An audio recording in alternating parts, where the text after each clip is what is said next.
I just wanted to come in for a minute and let you know we're going to be having Michael Johns on here at 8 o'clock, and it should be really informative. Hopefully, going to teach us all how we can come together on a national level and win our country back. Um, so, United 24 Vote Red, we're a group of patriots that support the page. United 24 Vote Red. Hashtag United We Stand. And it's a page that we've built for people that want to volunteer or get involved in their communities, have a place that they can find links and info as far as how to join the GOP in their state or their local community, and laws about ballot harvesting in all the states, and how just how to get involved and start from the ground floor up, because that's what we need to do this election. We all know that now. We've been hearing it from all the spaces, all the space hosts, all the influencers, a lot of the politicians. We knew that anyway, but that's what we got to do. So just hang tight, and we're going to be getting going here in a minute. With me? Thank you, LD. Can everybody hear me okay? We're having Mute your just speaker. a little small issue. Okay.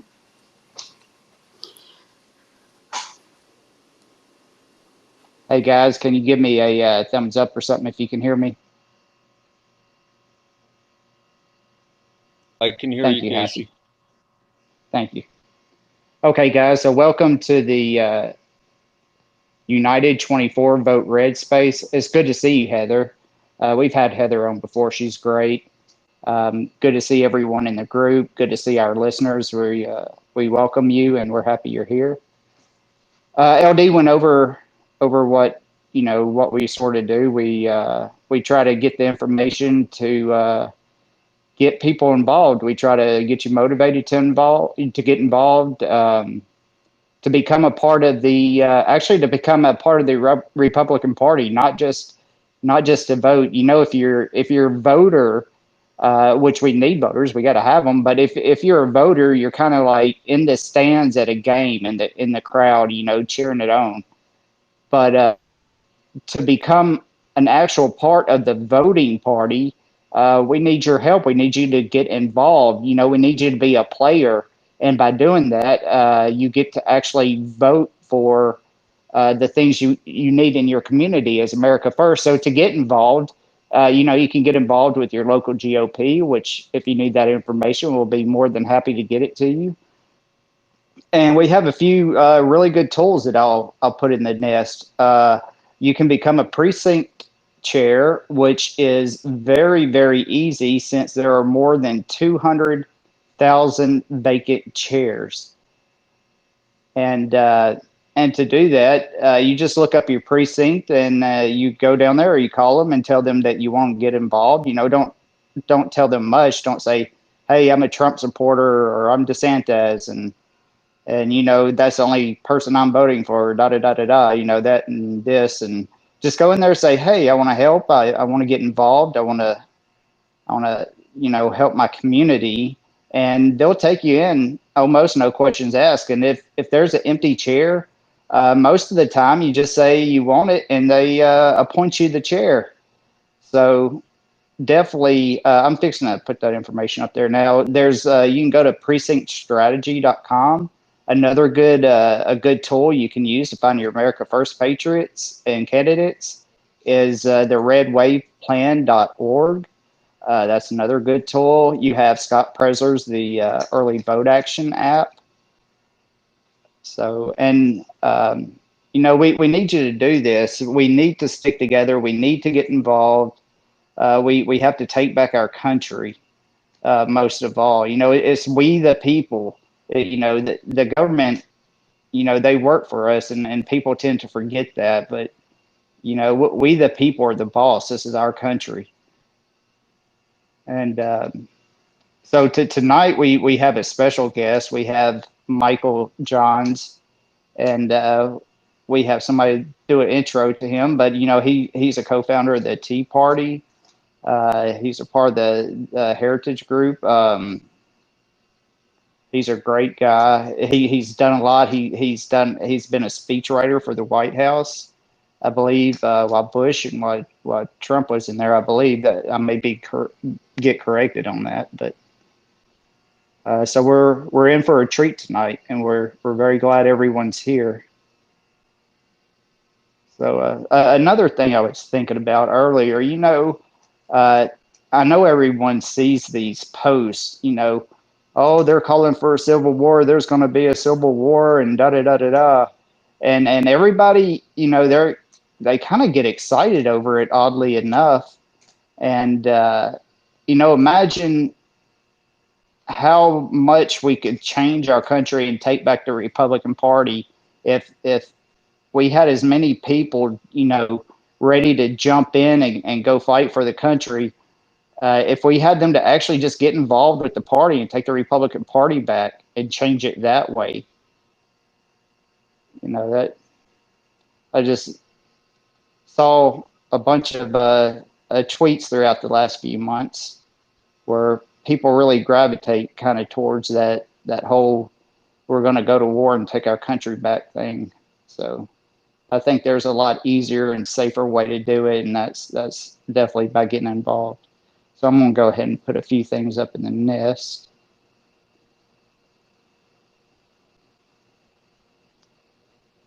So there's 3 really good tools I just put up there. Also, we have our co-hosts tonight. We have the Happy Republican and the Brain. They're a great addition to our team. So welcome, and we're happy to have you here and helping tonight.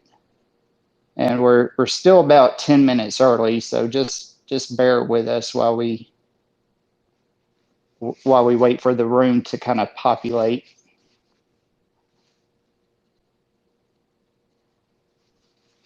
And as far as getting involved, the Democrats, they are actually planning on us doing nothing because we are conservatives, and that's kind of, we kind of want to stay out of it, and we kind of stand on the sidelines and say, well, that's good, or well, that's bad.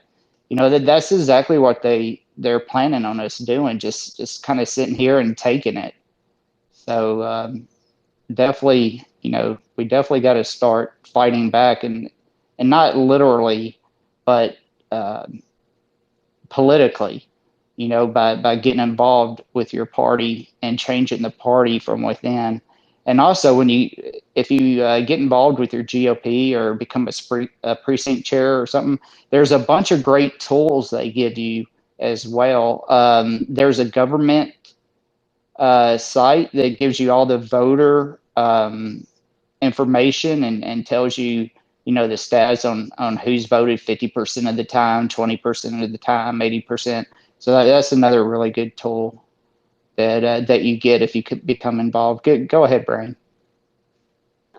Oh, I was just going to jump in and say, kind of piggy off what you said about precinct chairs being available and how easy they are to get. I am a GOP precinct chair in Oklahoma City, and they were so desperate. I mean, it was just like Casey said. I mean, I just went up there and said, okay, I'm willing to do it. And basically 10 minutes later, okay, there you go. I mean, I had to fill out some paperwork, but, no big deal. Now, the key importance into filling all these precinct chairs is we need to take over the county chairs and the state chairs. And the easiest way to do it is get enough of our America First people in precinct chairs to vote out those rhino, worthless, good old boy county chairs and state chairs. And that's how we can do it. So it's not that difficult. And you do get a lot of valuable information. Okay, you get voter information, registration information, voting records, voting trends, all of those things, which you can utilize within your own precinct or strategize with other precinct chairs in your immediate area on how to target potential voters or getting messaging out and those types of things. So, Yeah, exactly what he said, y'all. It's not that difficult.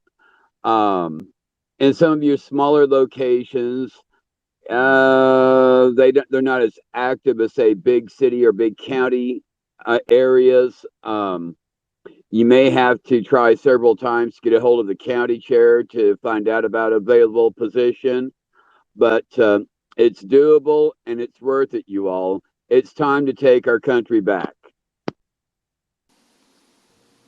Absolutely. Thank you, Brain. He's 100% right. 100%.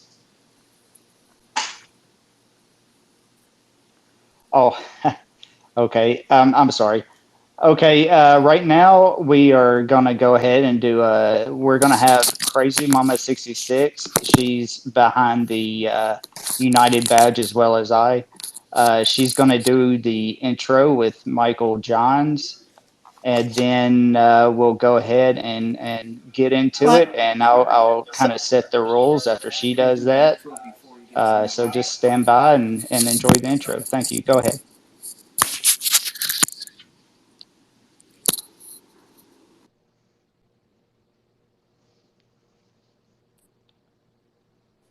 Okay, hang on. I cannot hear her. Let me see what we're doing real quick.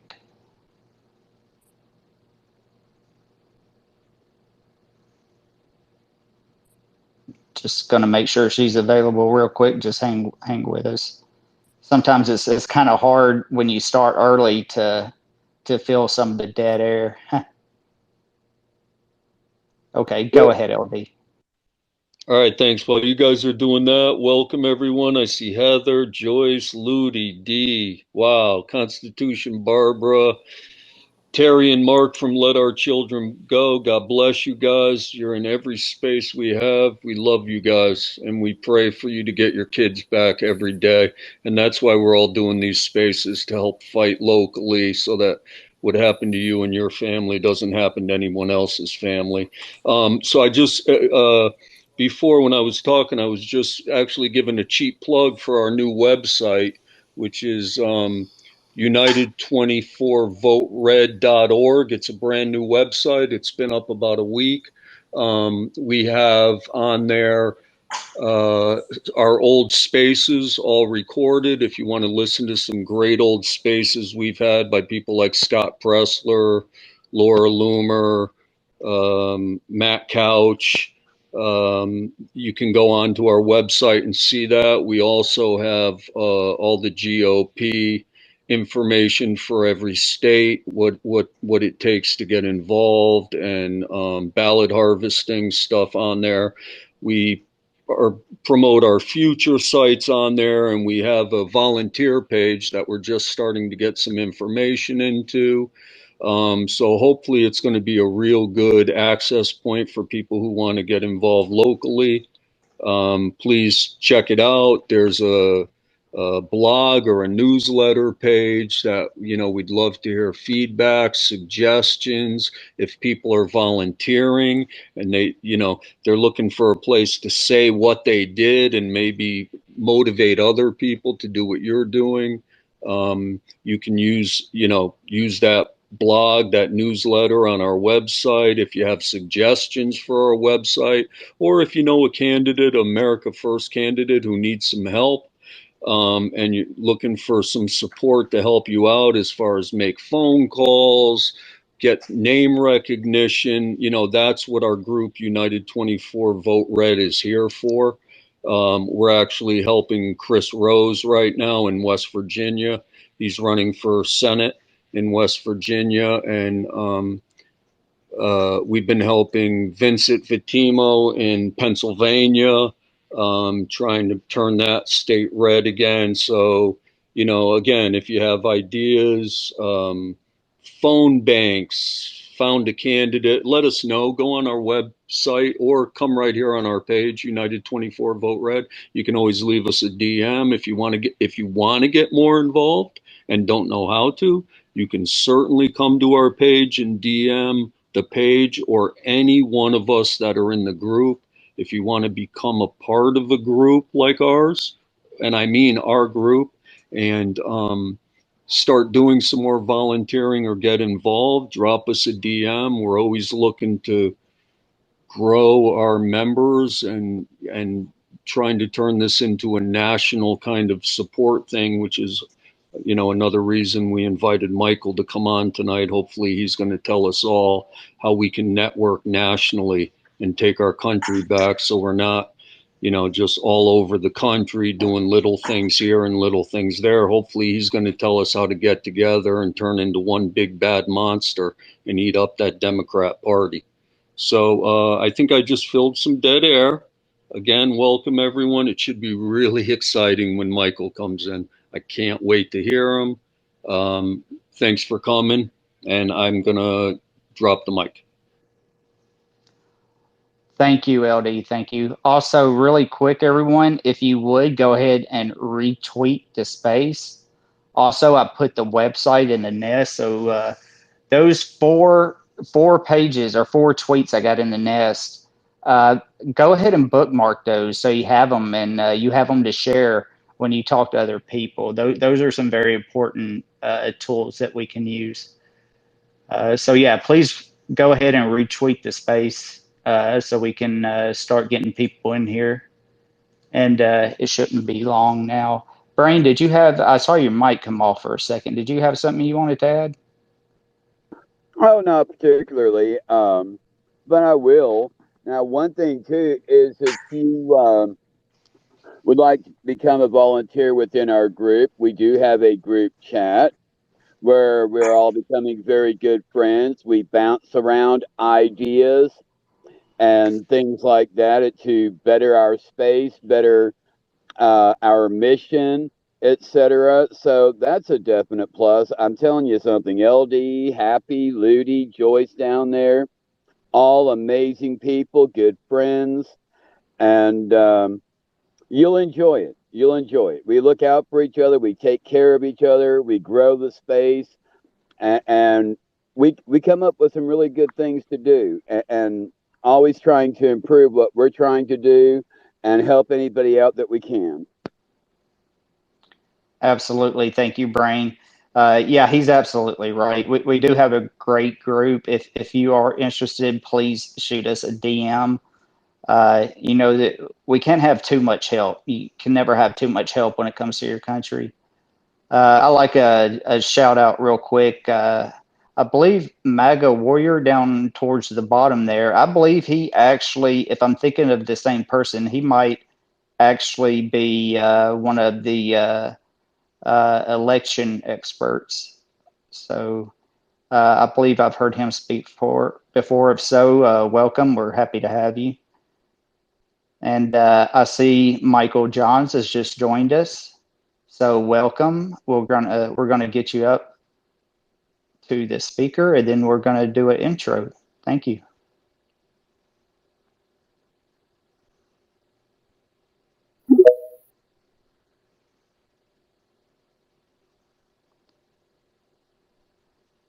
Okay. All right, we got him up.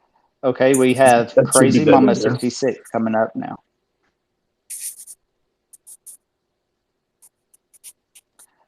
Hey, Michael, we're happy to have you. We're really glad you're here. Thank you for lending us your time. And we're going to have Crazy Mama 66 come on, and she's going to kind of let everyone know who you are. We're really glad you're here. Thank you. You bet.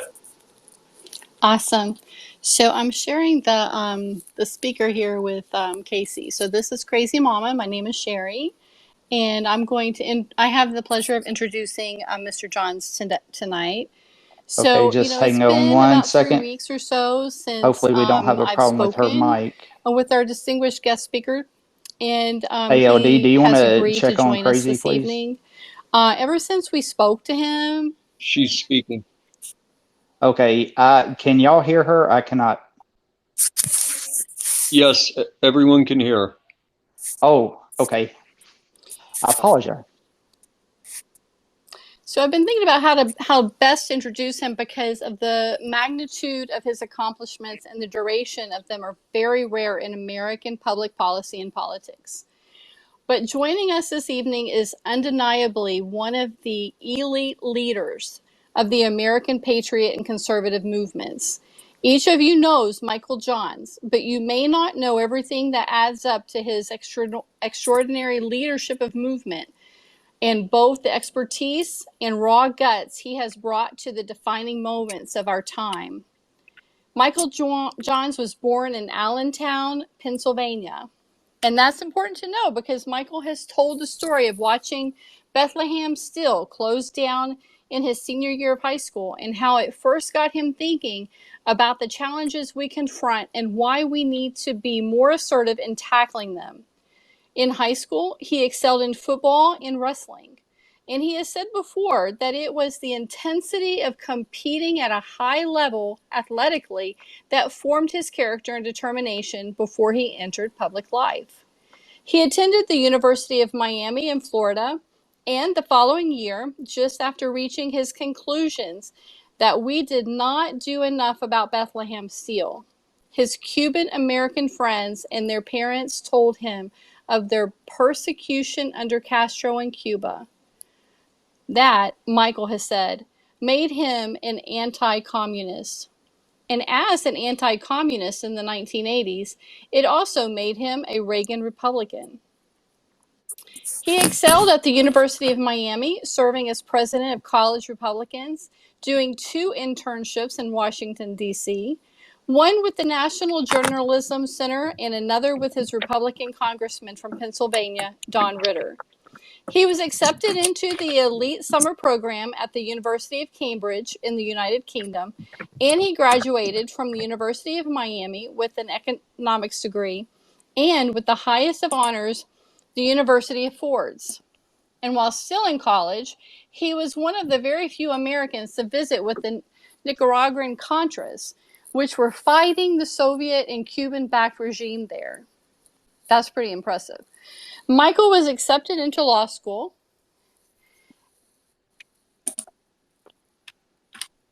But he had no doubt that when he was what he was going to do. He joined the Reagan Revolution in Washington, D.C., serving first as an editor along with Dinesh D'Souza of Policy Review magazine, the flagship publication of the Heritage Foundation. That is where Michael got his start at the same time and place where Dinesh got his start, and they worked closely and are friends. Later, another guy you might have heard of joined the staff. Tucker Carlson also began his career at the magazine, serving as a fact checker. After 2 years, Michael was promoted to foreign policy analyst at the Heritage Foundation, where he led the foundation's Reagan Doctrine initiative and really turned the theory of the Reagan Doctrine into reality. He again visited with the Contras in Nicaragua, and he visited with an anti-communist resistance movements in Angola and Cambodia. He was instrumental in building support for the Afghan resistance, which ultimately drove the Soviets out of their country. Michael has made a series of bold predictions throughout his career, often taking positions not then widely held, but each has proven accurate. And this was his first. In the late 1980s, Michael returned from these Cold War battlefields and began speaking openly about the fact that a seismic shift was underway, that the United States would win the Cold War because the Soviet Union was being overextended by these conflicts. He predicted that we were a year or 2 away from the entire collapse of the Soviet Union. Many so-called experts on the Soviet Union scoffed, but in 1991, that is precisely what happened. Michael then served as a senior aide to New Jersey Governor and 9/11 Commission Chairman Thomas Kean. What's up, guys?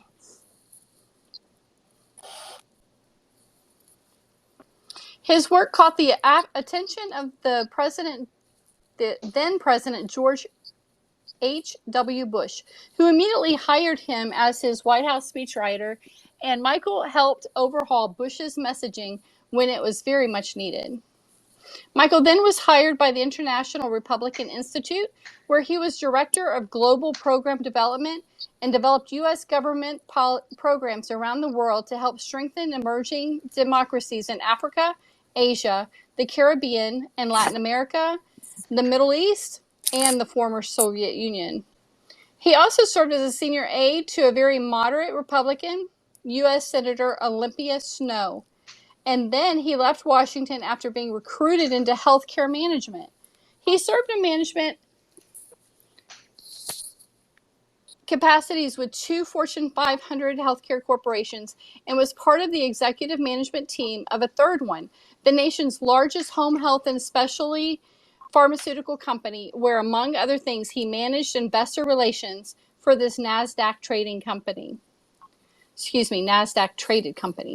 He also served as a senior aide to a very modest Republican. Okay.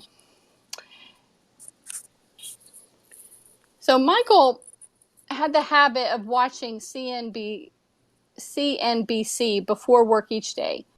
And that meant he saw the now famous Rick Santelli Tea Party rant on the network in 2009.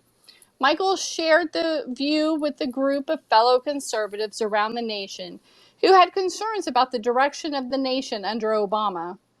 A conference call was scheduled the following day, and the Tea Party movement was born in February 2009 and went on to block Obama's agenda by winning a historic 63-seat win in the U.S. House in 2010, the largest such victory since the 1930s.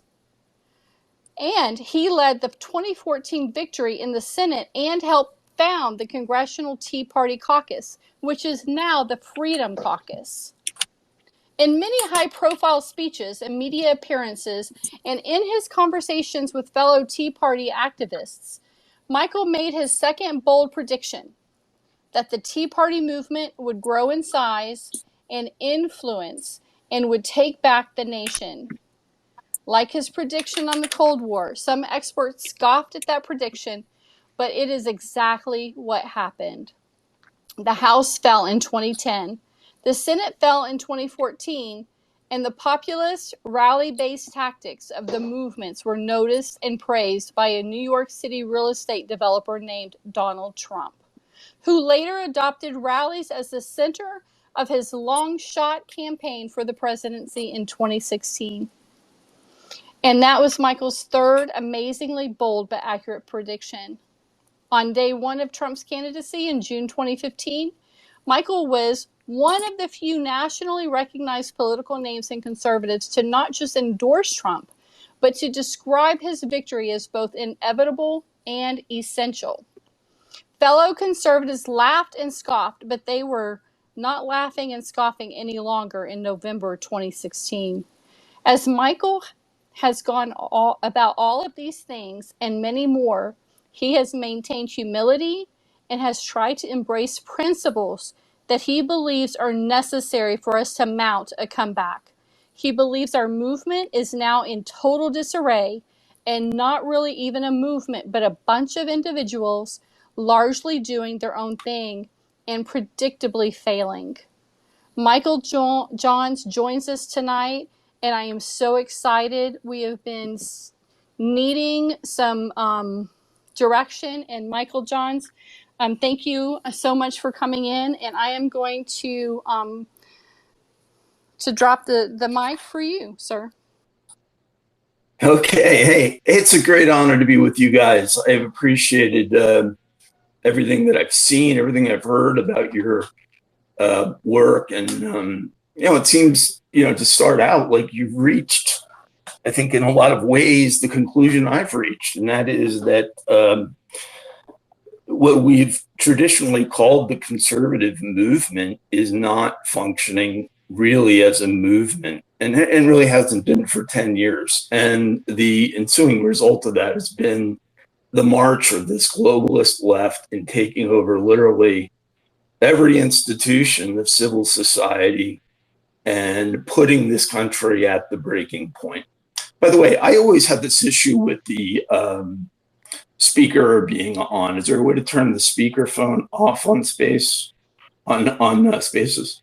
So, so Michael, there is. So if you want to, Is the audio okay? I mean, I don't need to. It's all right. I just want to make sure you hear me okay. Yes, we can hear you just fine, Michael. Thank you. Okay. I'll leave that as is.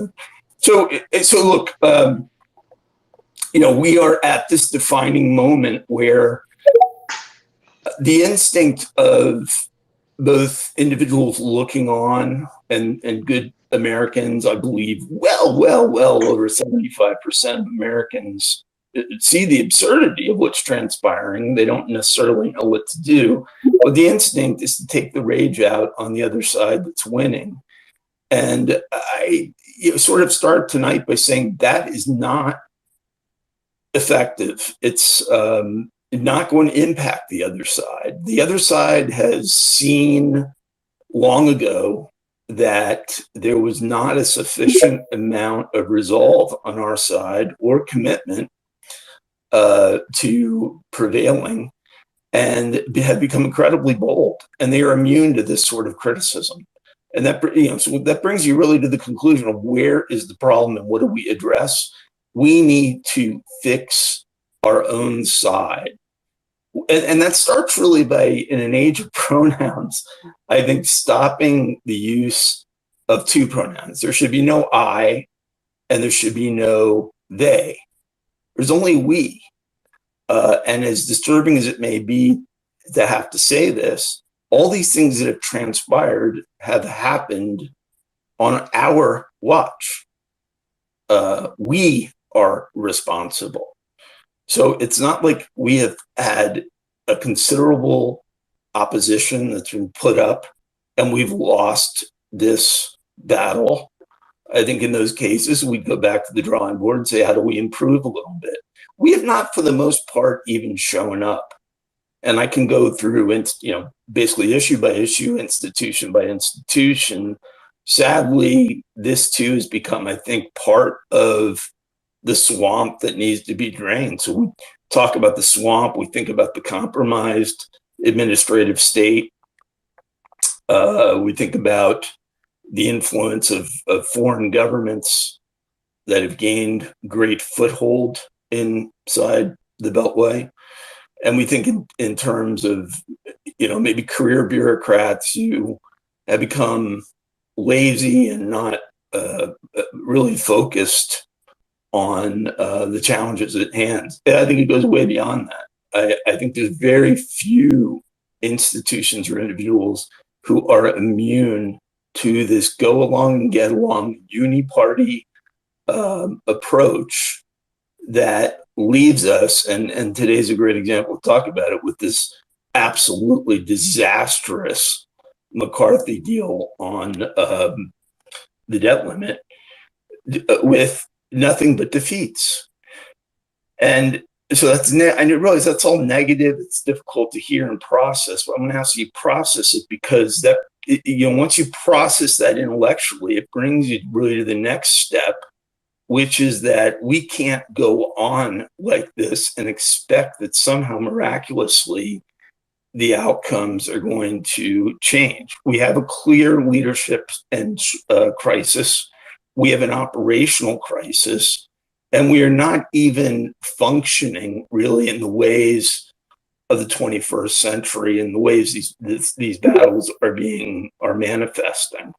We're still addressing them as if they're battles of ideas. Let me just point this out, we have won more elections than we've lost in this century, and we have, as I said, 75% plus won the battle of ideas, and yet we're on the verge of losing the country.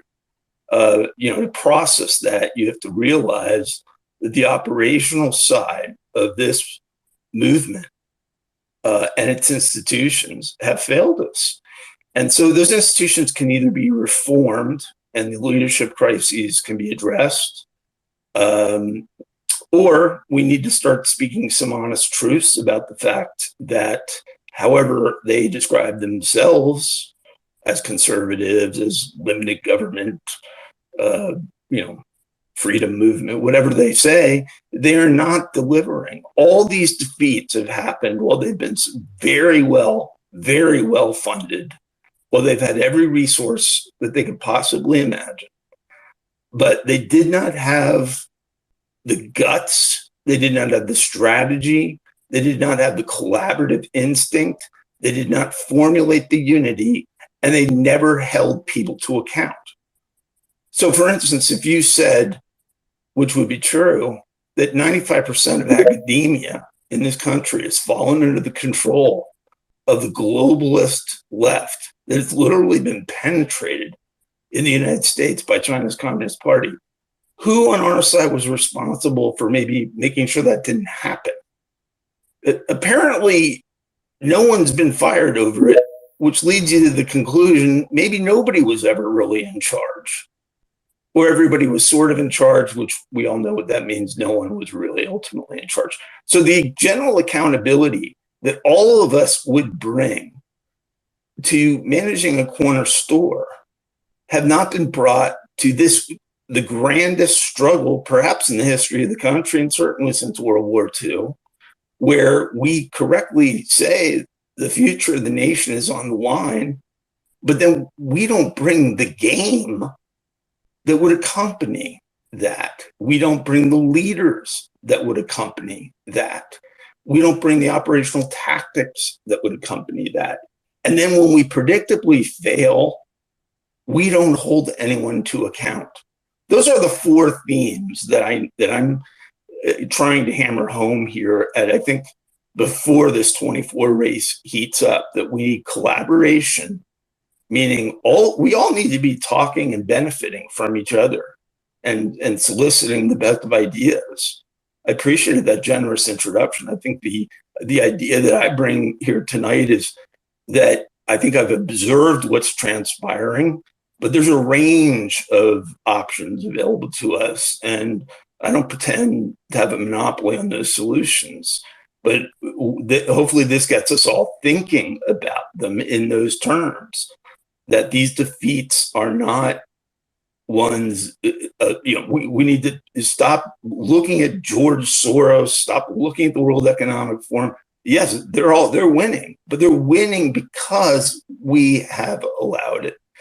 And you can look deeper into why have we allowed it. You can sit around and speculate. You can come up with conspiracy theories that may even be true about the mechanisms and reasons why all this has occurred. But ultimately, I keep coming back, and I think we all need to keep coming back to the reality, the real conclusion. And the real conclusion is that we have a leadership crisis. We need the institutions, even the conservative media on our side, who certainly since the fraudulent 2020 election have been just hauntingly silent and ineffective on these gross abuses that we've confronted. And they continue to fail and then document these failures in books, in podcasts, in documentaries, in movies,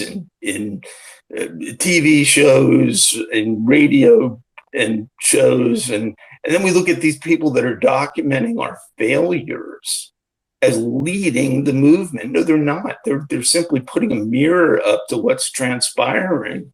What they are doing is narrating the defeats of our side. Well, none of us got in this to lose, I would hope. And the country cannot afford any more losses. So in a world where we need wins, the starting point is to say, okay, who's been on the watch? Who's been in charge when we've experienced these enormous defeats? Because they either need to go or they need to make at least some concessions about the ineffectiveness that they brought. And then we need to make sure we have a strategy in place. I mean, if I asked you right now, what is the conservative movement strategy?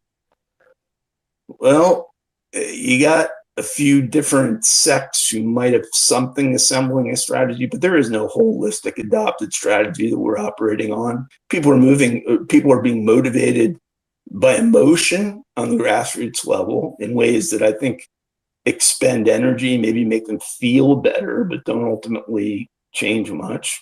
And worse yet, for those who do have resources within the Beltway, they're functioning in ways that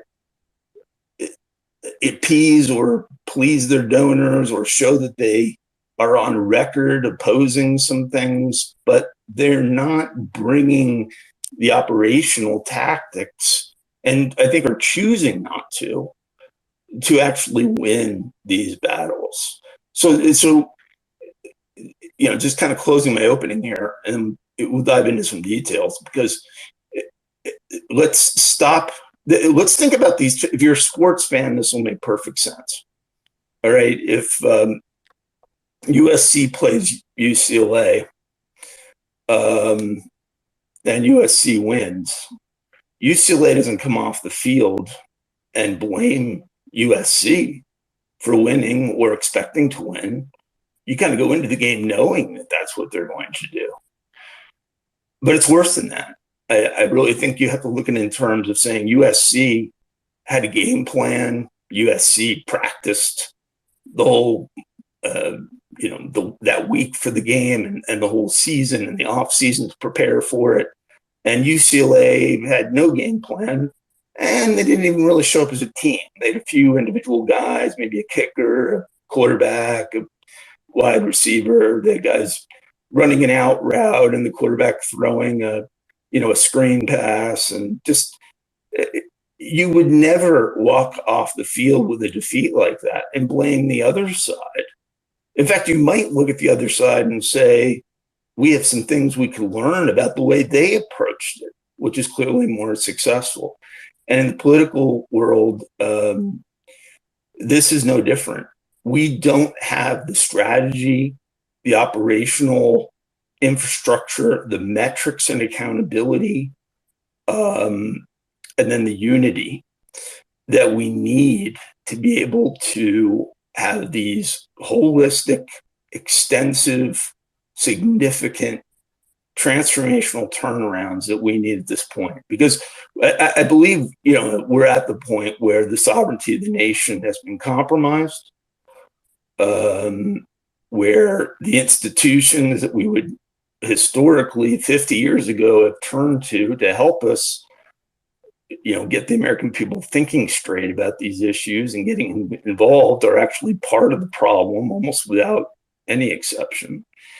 And we've been played basically we've been engaged in this chess game. The other side has been making, very sophisticated moves, and we have just sort of sat there as big piece after big piece has come off the board and cursed the other side, as opposed to coming up with what we need to do. So this is a time for accountability. It might be a time I would like to not do this in a way where we're having to call people out, because there's a certain culture in politics where, someone else is a conservative or they're a Republican, or, they affiliate with us, at least in theory.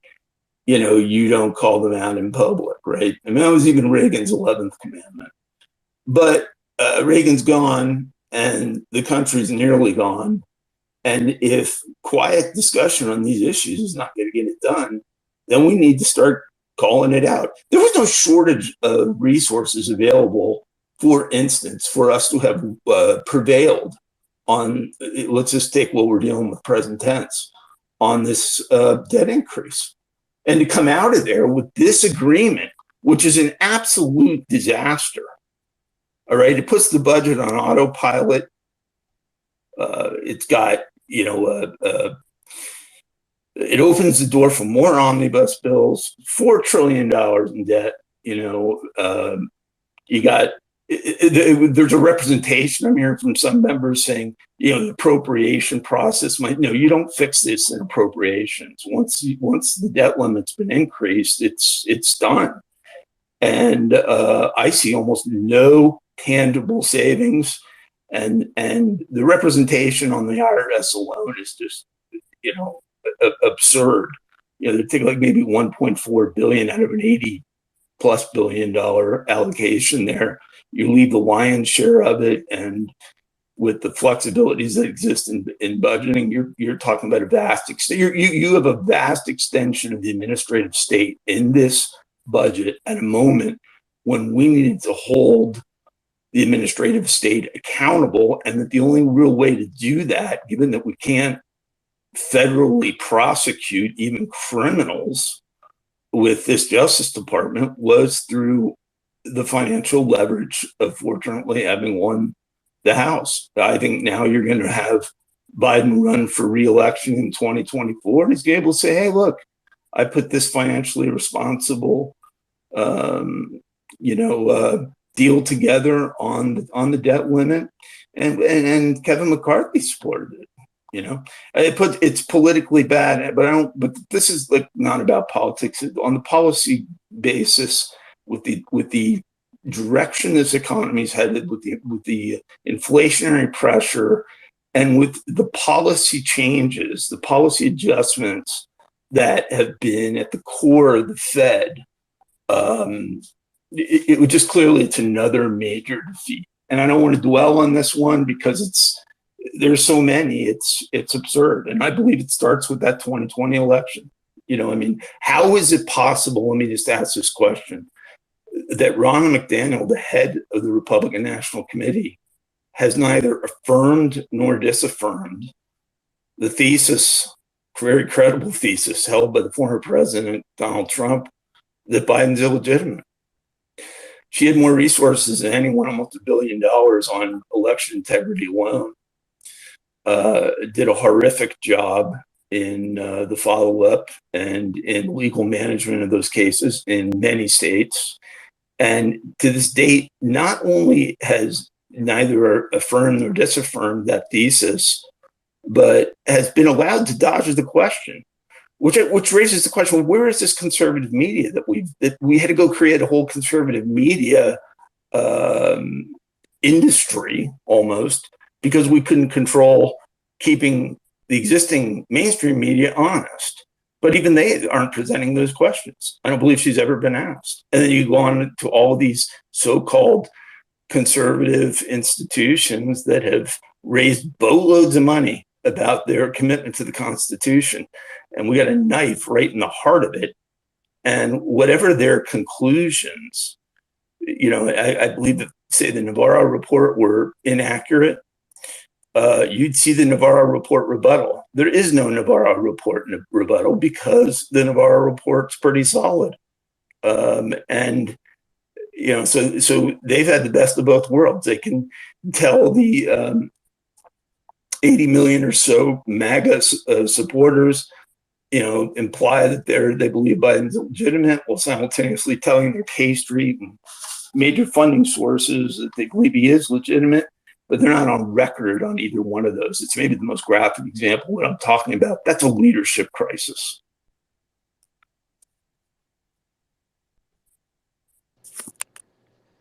Thank you, Michael. Thank you very, very much. It's crazy. We have people like McDaniel that's getting paid millions, and she's doing literally nothing. And we have people like Scott Presler that's in here. He's out there doing all the legwork, and he's not. I don't even think he's a paid member of the Republican Party yet. I hope he gets there, and best of luck, Scott. It's absurd that we're having to rely on people outside of the establishments that exist to do this work, and we shouldn't be making our peace with that, right? We shouldn't have the pillow guy leading the charge. That's not his expertise. Scott's filled with energy, but I don't know if anyone's taken a close look at what the ramifications of his efforts have been. I mean, we've clearly had a lot of losses on his watch as well. And I say that as in sharing your sentiment of fondness for him. And I, by the way, was one of the first, I believe, to call him and tell him that. Because I think that's what leadership is all about. When people are doing the right thing, you call and you tell them that. One of the first questions I had for him was the obvious one. Has anyone from the Republican National Committee picked the phone up and called you? I asked him. And I think he was in Pittsburgh, and there was a lot of background noise. And he said, no one was calling me.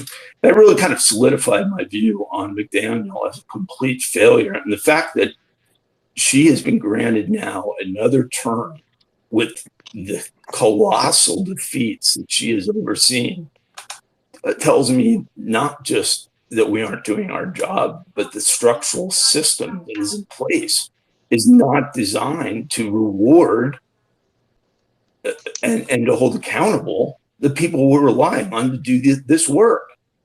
That's a pretty terrifying recognition in a lot of ways. And if you get into the national security component of it, it's really terrifying. But when we can no longer rely on voter integrity, when we can no longer rely on high-level U.S. military decisions like Afghanistan withdrawal to be done competently and correctly, when we can no longer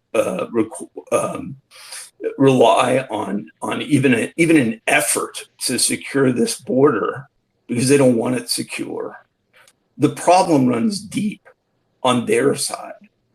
But we can't fixing their side requires first fixing our side. And so far, I have to be honest, I think if you look at the weaponization of government and the promises that were made in the 2022 election, that the House has had some interesting hearings, but they are not bringing the A game that we need. They're not even bringing it in the communications component, in the way things are being described, or in the prioritization of how you would go about something this vast. Because look at all the issues in front of us. And I didn't even mention the pandemic, the CCP released pandemic from the Wuhan Institute of Virology, and then what appear certainly to be vaccines that were rushed to market with components that have proven enormously deadly. We don't even have the metrics to be even measuring the magnitude of damage from mRNA. Though we've got a number of bold people out there that, fortunately are at least speaking the truth about what's both anecdotally and on their own basis statistically.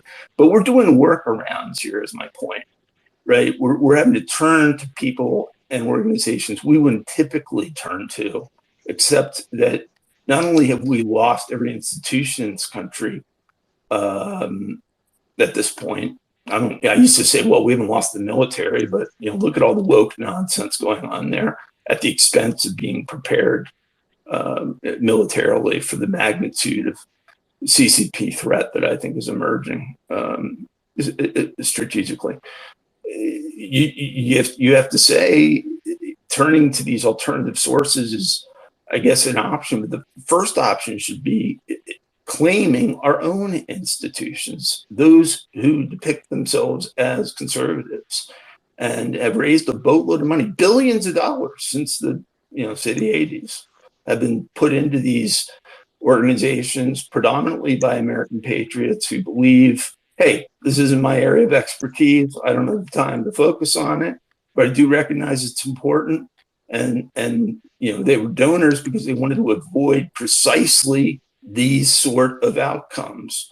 And they trusted these institutions to do these things. And those institutions in turn paid themselves very well and sort of, lived the DC cocktail circuit life. But when the rubber hit the road, put up defeat after defeat after defeat. And we have not held them accountable for that.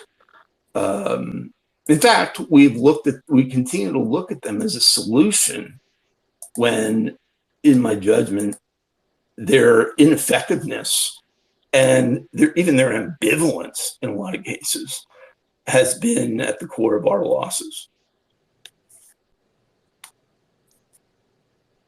Yeah, thank you, Mike. I absolutely agree with you 100%. You spoke earlier about the media and support, and yeah, we are at a huge disadvantage when it comes to that. So all the more reason for everyone to get involved. You know, there is a silent majority, and it is the conservatives, and Not we so need to. silent anymore, but yeah, No, we need to good. stop. Yeah, we need to stop being the silent majority. Absolutely. Well, and my point here, you know, just intellectually processing, is you don't start by on your own going out and just cursing the other side for their victories. You look at your own side, because we've had a lot of resources. I mean, it's true in 2016, you know, Trump was outspent, et cetera. I'm not just talking about elections. I'm talking about the battle for the culture, the battle for the heart and soul. You know, and at some point, the globalist left, after they put up so many victories, very brazenly said, let's go at the heart of Americana. It's no accident that places like Disney and Budweiser, these are things 10, 15, 20 years ago we would have put up as examples proudly of Americana, right? They have no constraint any longer because they realized that they kept drilling and drilling, thinking they would hit metal at some point. Some point, the outrageousness of these things would formulate resistance, and it just never did and never does. And there's no limit now to really the extent of opportunity that they see in front of us. And look at the way they function, okay? To throw some praise their way. They don't just collaborate within public policy and politics. They collaborate across industry sectors, across functional areas. They put together hugely elaborate, complex plans. And they know how to bring our side down and how to discourage it. And they know how to target individuals. You know, you don't target the whole movement, you target individuals. And on our side, that's really unfortunate because our individuals get targeted and nobody defends them. And they know that. You know, you target the whole movement, well, then, you know, nothing's going to happen. They isolate individuals and bring them down that way. And they monitor everything. You know, it's, you know, for somebody like me, challenging. I mean, you got to always be enormously careful and aware that our side might not be listening, but they are. And the first misstep, or the first misstatement, they will attempt to project as being reflective of the whole person and to attack then in turn the credibility. They have whole organizations well-funded, dedicated to this. So you say, well, what do we do now? Okay, we're sitting here like heading into June of 23 with all these losses behind us. I think we need like an audit of these losses. You know, what institutions had what resources? What did they in turn do? What did their leaders do? Why did we fail? I can give you a pretty good idea. We didn't show up. It wasn't like we showed up and lost. And turn that and formulate a plan. Like if we were just starting all of this today, how would we do it? We would make sure that we had every conceivable functional area, every policy area, every political area fully covered with people who were talented and designed in those areas and loyal, right? Not just anybody off the street because somebody recommended them.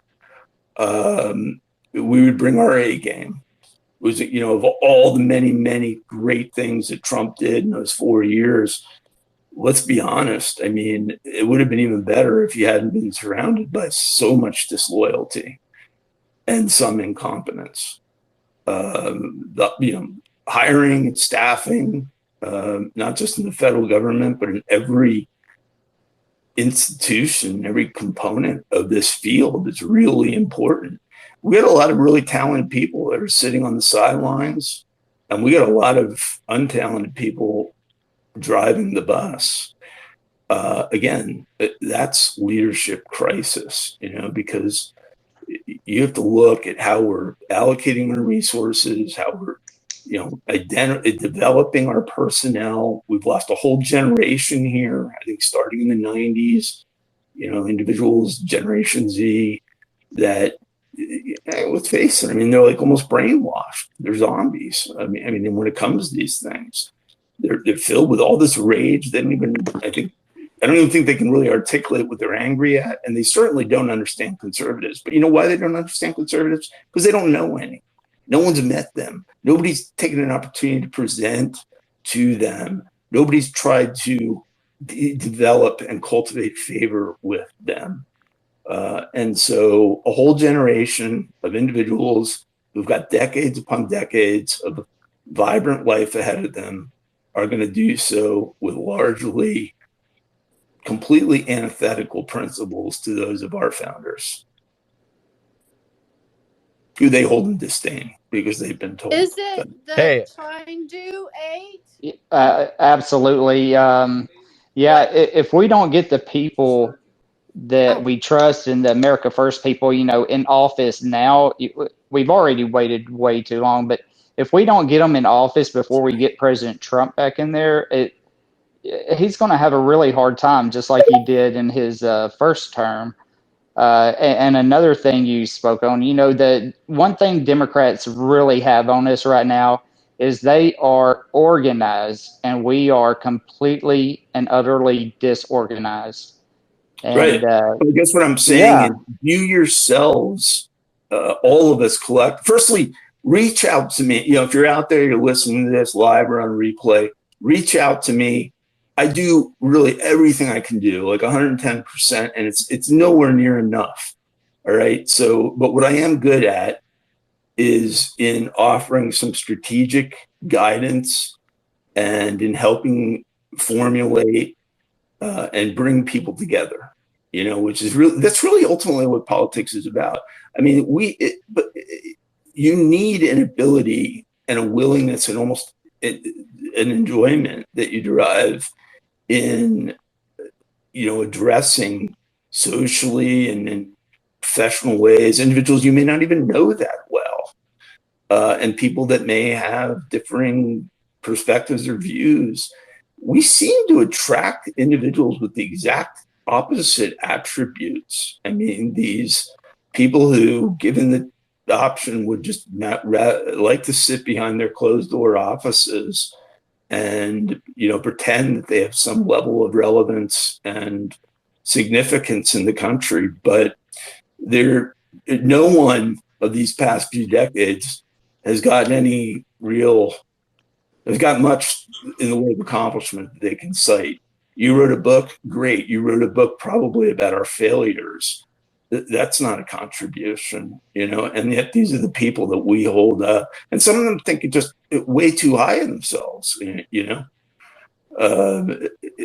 needs to be I don't want to say a confrontation, but there needs to be a moment where the masses of American patriots that are in the tens of millions get this message that I'm communicating, which is that the first step is not defeating the other side. The first step is gaining control over our own approaches and our own leadership and our own personnel, and then holding them accountable, right? We don't just give them a permanent, ticket to ride. They have got to be continually scrutinized. And here, let's see what happens. Just say, starting with this speaker, but I think were these the promises he made? And by the way, even the Freedom Caucus proposal on the budget was very restrained and modest. I think the instinct should have been no movement on the debt limit until we have this border addressed. Go secure the border and then come back and we'll talk about things. But we gained this political leverage this time, and we've gained it many times. And there's a lot of enthusiasm when it happens. And ultimately, it doesn't manifest or transfer into the daily lives of the American people, which is what we need to be thinking about, if you're not in this because you care about the lives of your fellow Americans, if you're in this because you know, hey, my career might look a little bit better. You know, I think about this DeSantis. Let me just give you one. I'll give you one example. You know, and I'm sure there's. Look, Governor DeSantis in Florida, he's a good governor, and he's doing some positive things, and the state's improving on his watch, and yet, you know, as you know, I'm 110% in for Trump. I think for a whole bunch of reasons, he's what we need right now, and DeSantis isn't quite ready. But look, you know, as you ponder this, part of it is an issue of political culture. To have that meeting with donors a week ago, and then, you know, number one, the recorded meeting leaks. I mean, how is that that's an operational alarm going off right there, that you can't even keep a meeting confidential. And then number two, that you sit there and have a serious discussion about liberalizing your position on the taking of preborn life in exchange for votes. I would like you, it's almost like you need to translate that and say preborn life, more preborn life needs to die because I have political aspirations, or, you know, or because it'll help me personally. Once you're thinking that way, in even a little bit of a context, and this was a pretty glaring example of it, you're part of the problem. You're part of the problem, because we will prevail and win when the American people know that we have their back, and then we go to work collectively every day, holding ourselves accountable, being realistic about what we've really accomplished, not embellishing it, and then coming back to them and explaining in truthful, open, honest terms about what we've been able to do and what we haven't been able to do and why. That's what they want. And that's a government of and by the people, right? That, which we don't have right now. And it's a structural dysfunction of particularly Congress, but also this administrative state. I mean, to have lost these critically important governmental institutions, including the highest levels of law enforcement, who place political objectives, and usually as it relates to their own individual careers, above the administration of justice and the adherence to the constitutions and the blood that's been spilled by every patriot since Concord to this present day, is the ultimate betrayal. And we can have no patience for it. We need to reclaim our side first. And then once we reclaim our side, we still have work to do. But it starts with that, not with going after a movement that we don't control, we don't have access to, and that is very well, as you correctly said, is very well put together. The only way we can do it is we go back to our drawing board, we put together our strategy, we do it in a collaborative way so everybody feels a part of it, right? We're not looking to exclude anybody. And then we hold individuals to account, we unify around this agenda, and then we move forward. You know, and there's been examples of this. You know, look at the contract with America that Gingrich put together in the 90s. You know, think in those terms, where we're asking the American people, and I'm asking the American people, join me and us as we set about fixing this. You're not going to be on the sidelines. We're going to involve you in this. All right. I mean, we're going to assess what your skill sets and abilities are and make sure you're deployed correctly.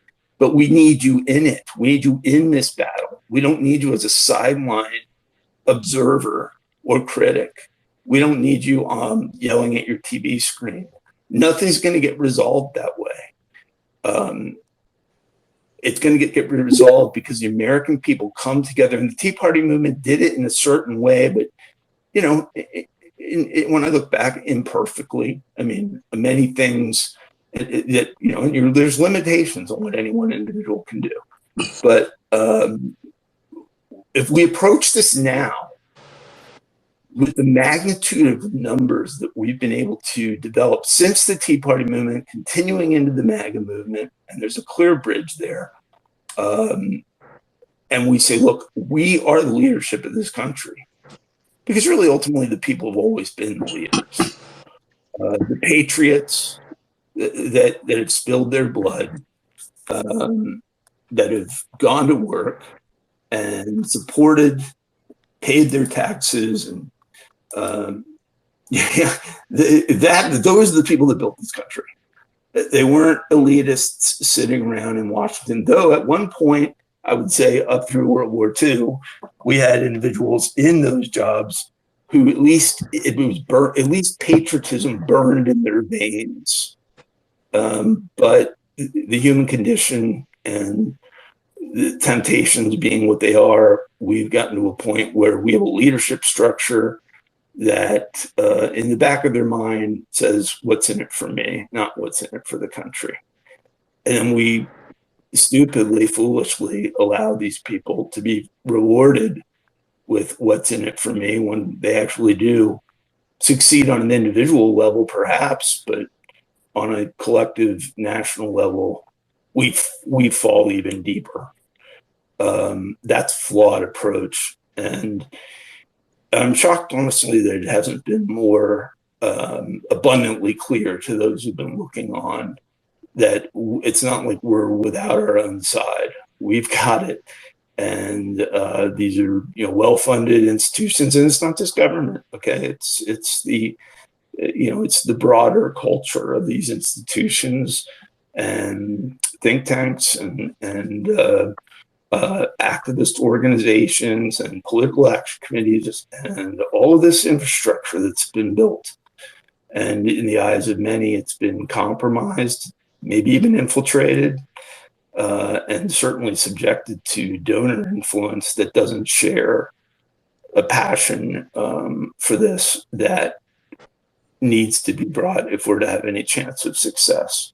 And honestly, this is, you know, when you think about, if you've studied, say, Lenin, the 1917 Bolshevik Revolution, you look at, you know, what was one of communism's basic tenets. They said, what we're doing is going to prove unpopular and we're going to have opponents. So we get two options. We can either let these opponents manifest generically, they're going to be hugely filled with passion and maybe they'll end up succeeding in deposing us, or we can create the opposition. And when we create the opposition, we can compromise the opposition, control the opposition, replace the opposition. You know, don't think that that hasn't occurred either or isn't occurring. You know, so just because some individual identify or organization identifies themselves as being aligned with us ideologically, you need to look deeper. You need to say, what were they part of the problem or part of the solution when it came to all of these defeats? And who was responsible for what? Because best as I can tell, there's no major org chart that you would see even in a 150 person small business about who was responsible for major things, major things that we may not even get back at this point because we didn't approach it correctly in the first place. And the only option now is to approach it in the right way. And that's going to take some real fundamental overhauling and restructuring of a movement. And it's going to take people with the guts to say, we appreciate what you've done. It really hasn't worked. And we got to move in a different direction. And the leverage we have is there's basically two areas. There's three areas of leverage, I guess. Number one is we've got the people. Number two, I believe with the people, we probably have a large share of the funding. And then third is we've got this issue of public accountability. And we're dealing with people who just can't, they're dealing with their individual careers. The last thing they want is any degree of criticism. But those who are not going to be part of the solution at this point can't be consuming the resources or putting up the pretense or the misperception, really, the head fake that they are going to work every day fighting these battles when they're not. They're just simply not. And then when we lose, no one seems to hold them to account. Yeah, I absolutely 100% agree. And, I'll say it again, and I'll get to the hands in a minute. I promise. Just please be patient. But I said it earlier, for all the voters out there, the voters are the people in the stands and the bleachers watching the ball game. If you want to change the game, if you want to win the game, you have to be a player. You have to get in there and grab some of these precinct chairs, grab some of these GOP chairs. But you have to get in there, grab these chairs, and become a player and play the game and win it. Absolutely, but. Look, the precinct project is, if we're going to take back the Republican Party, the easiest, quickest, most effective means for doing it is through the precinct project. So if just to explain that, so I think you have 500,000, that's a huge number, I believe it's that high, of precinct chairs around this country. And this early on in the Tea Party movement, this opportunity was presented with me and I really embraced it. It didn't really catch fire because we were so focused on the challenges of the moment. But the idea of this 500,000, there's like 250,000 openings. So if you and I were running the Republican National Committee, I don't think it would take more than 5 minutes for us to say, hey, let's promote these openings and try to fill them, right? We don't want them vacant. But, if you're sitting there and you say, look, the people that are going to fill these positions actually have ideas on what the party ought to be doing and believe the party ought to be winning. They don't believe in the party as, kind of the consulting firm that it's turned into. That's what it is. The big metric is, did everybody get paid? Did they get paid more in the last cycle? Okay, we lost all these elections. That's fine. We'll just go on. And they go on and lose another cycle. And they make even more money. That's really, in essence, what we've allowed this party, and this is a party of ours. I've been involved since the age of 18. I've never not voted for a Republican. But the mechanics and the operations of this party need to be taken over by the people who embrace both the ideas of the party, the platform, which is pretty good, and the accountability of actually winning, right? You stole an election and we lost. That the fact that we would afford another term to that person, and you lost the Senate, and you lost in 18 off-year elections, and then you delivered a much slimmer victory in 22 than we should have had given the state of things, because you misallocated deliberately resources that were that were given to you to put in good, effective MAGA candidates. How do we give that person another term? We give him another term because those who opposed giving her another term weren't in the room. The people that were in the room was this consulting class. And they look at it and say, I got paid last time and she'll pay me next time. And they couldn't even defend really her position. And she's the easiest target for me to point out, but it runs very deep. And, really when you look at individuals that are part of the solution right now, it's a very small list, but let's take what we got and build it. And that means all of us coming together, follow me, reach out to me, and, let's get this strategy and structure assembled. Otherwise, like you said, we're individuals that are sitting on the sidelines watching these defeats, and it's going to get worse. I don't see anything in this debt limit deal that offers anything but continued problems for the economy down the road. Nothing but challenges for us on a national security basis. this open border is going to manifest in really negative things, from fentanyl overdoses to to criminal cartel rings in this country, to vast amounts of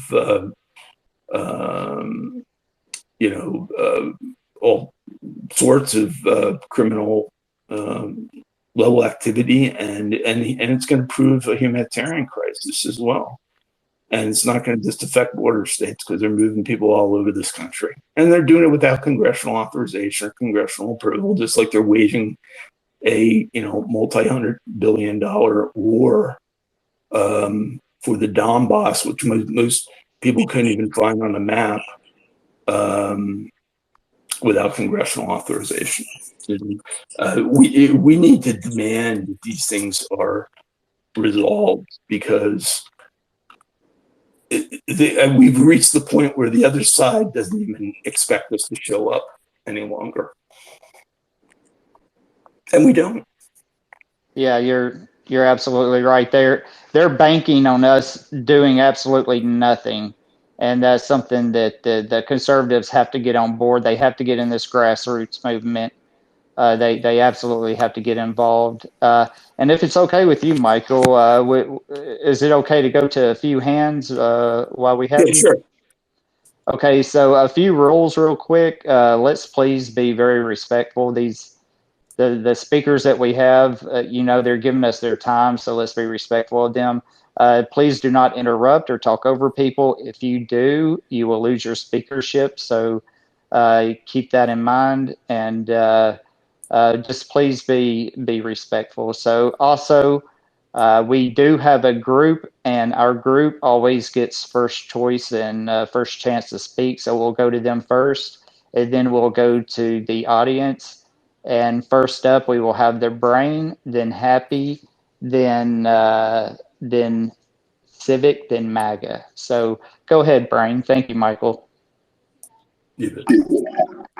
First, I'd like to say thank you so much, Michael. You touched on so many key issues, concerns. Wow.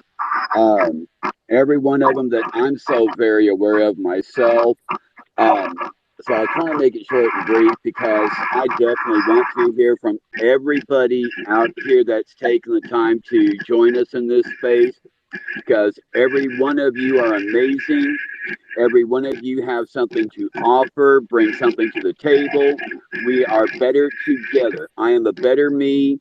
We are a better us with each of us. So on that note, Michael, you definitely touched on a key Hey, Brain. Excuse me? Brain, if you can, check your mic, please, because we're getting a lot of really bad feedback, and it's really hard to understand you right now. Are you on a Bluetooth, or are you on your phone? It could be. Mine occasionally clashes when somebody else has a microphone open. I might be clashing with Michael. Okay. Well, I did hear you, and you're absolutely right. Did you have a question? Did you want to get to something else? It's just really hard to understand you. I'm sorry, Brain. I'm really sorry. Well, I'll tell you what, since there is an issue, I will go ahead and concede my mic and go from there. Okay.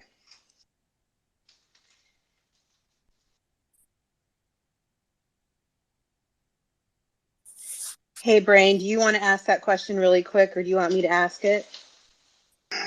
Relax, Happy. I'll get to it later. Let's let everybody else go ahead and go first, and we'll go from there. I mean, really, this space is all about everybody that's here. We want to get you all involved, and you all are the reason that we are here. So let's go from there. Thank you. Okay, that's fine. Hey, Michael, this is the Happy Republican. I'm just going to ask a really quick question, because I know all these people do want to ask questions. On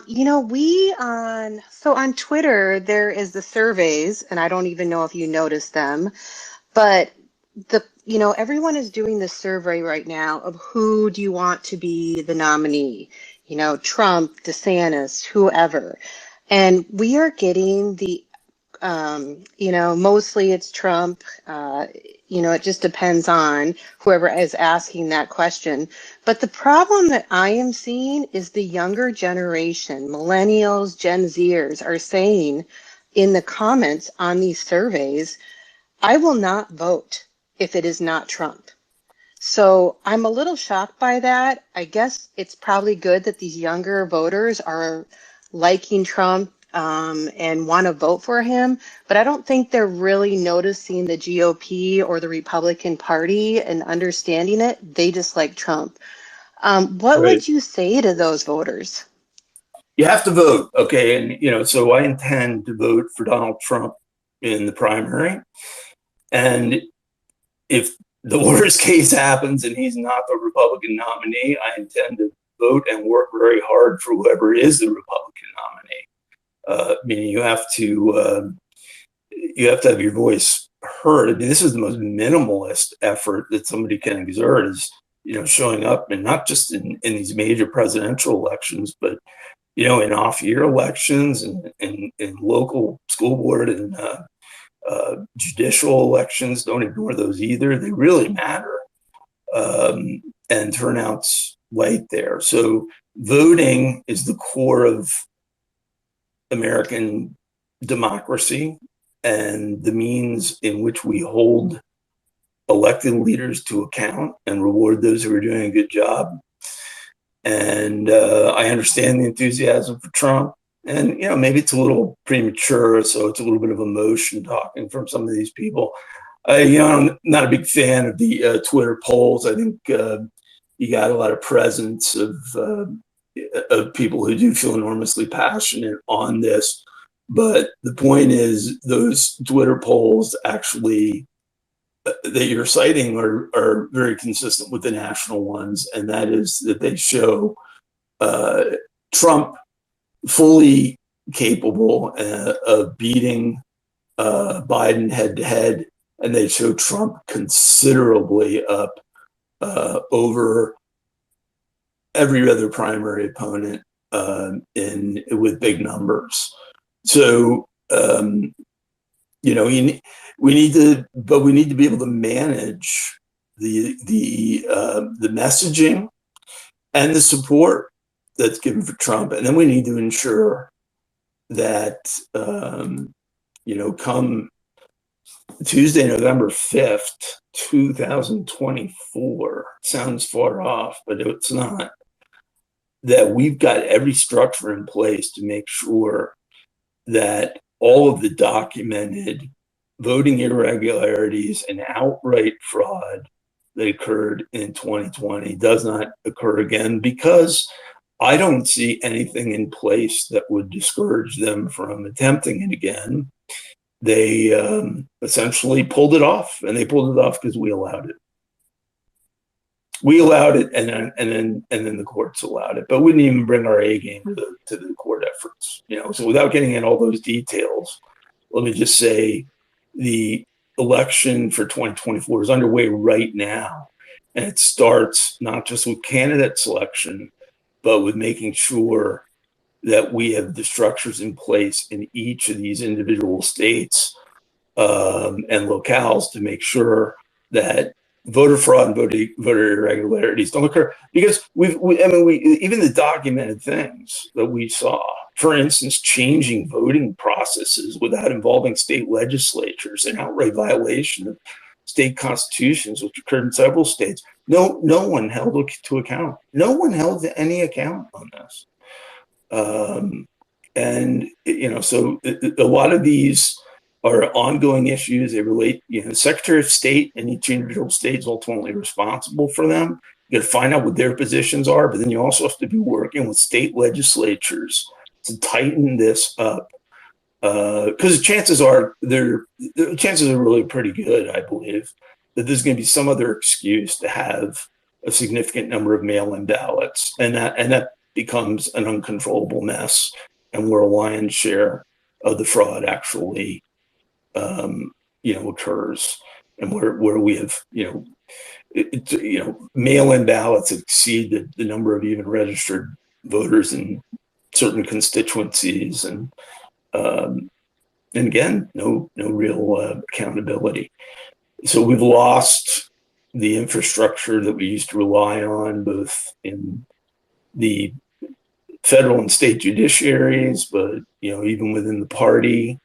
That doesn't mean that we can't organize our own, election protection processes, and there's many such efforts going on. But that's also a problem because you get a lot of people duplicating efforts, and we all need to be working together on this. So, when you see individuals who've got the right instincts about what to do, and maybe they're already doing something, it's got to be, hey, let's work together on it, not work separately. You end up with, 5 different organizations in one state and none in another. It makes no sense. We got to be able to deploy limited resources in a calculated, strategic way, and you can't do that if you're not communicating about it. And we just seem to be really bad at communicating with one another. I don't, for the life of me, understand why any individual would get into public life and have such a reluctance to want to interact with other people that are trying to accomplish the same thing. That would seem to be the starting point. I always believed that, right, from the very beginning, and I did everything I could.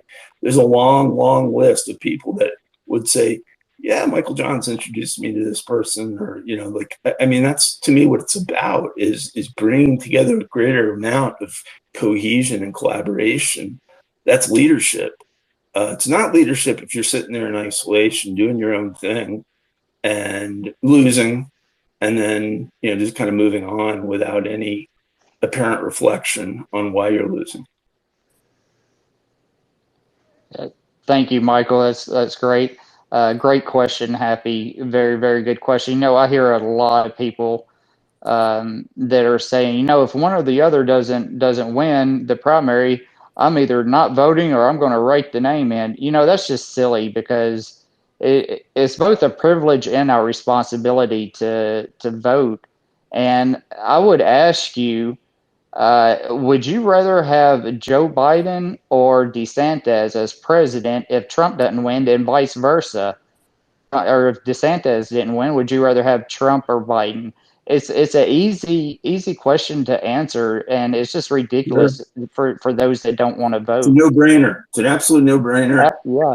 But some of this might be posturing right now in support of Trump, and I certainly have made some points about deficiencies in DeSantis and his background that I think are worthy of consideration now. But when it comes to, if it were such a scenario, him versus Biden, there's just no comparison.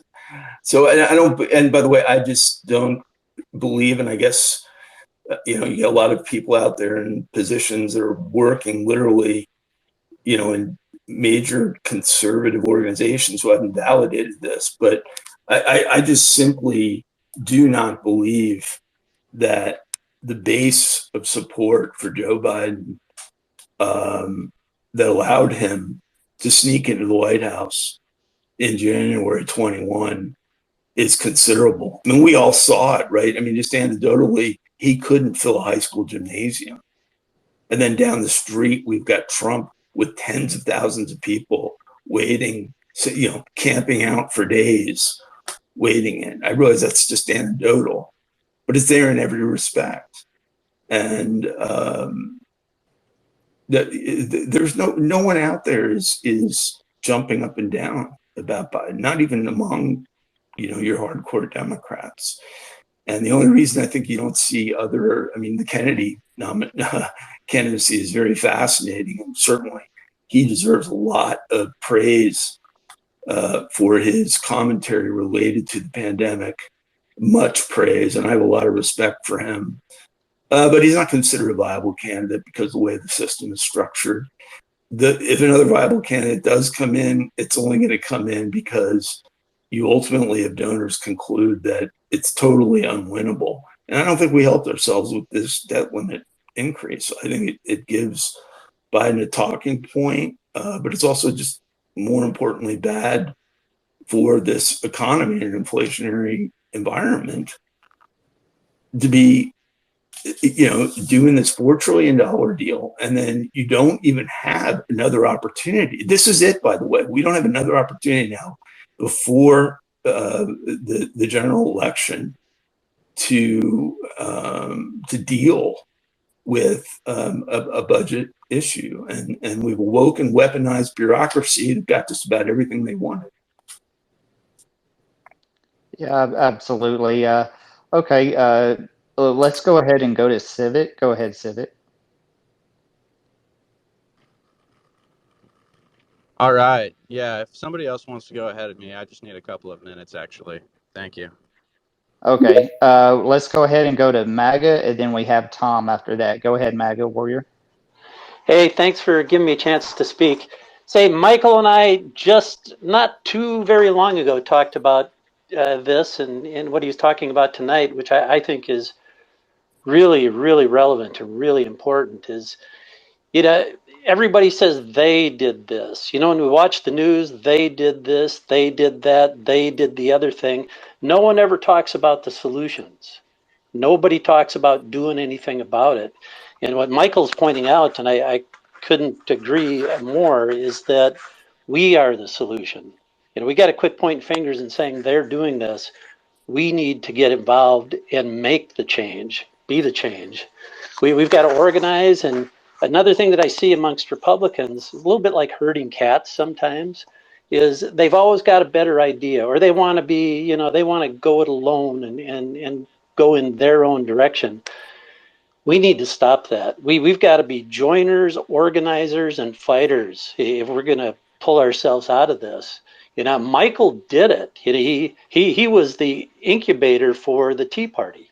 They created a movement that created incredible change. 60 seats in the House, 7 in the Senate, I believe, as a result of what they did. We need that all over again. And if we don't produce it, I think we're in a lot of trouble, because here's the thing. A lot of people think, well, the goal is to get Donald Trump reelected, and it is, and then they're done. Then they get to go back and put their feet up and watch reruns of The Matrix or something. But it isn't going to work that way. We're not going to vote our way out of this. Trump needs us, and he needs us focused and pointed in the same direction as he is. Without all of us getting on board, this might be a bridge too far if we don't. But what's going to happen is we need to take back our politics, and we need to take it back at the local level. So the precinct strategy came up. That's about the local level and taking back our party from the bottom up, because we're never going to do it the other way. The donors control our party.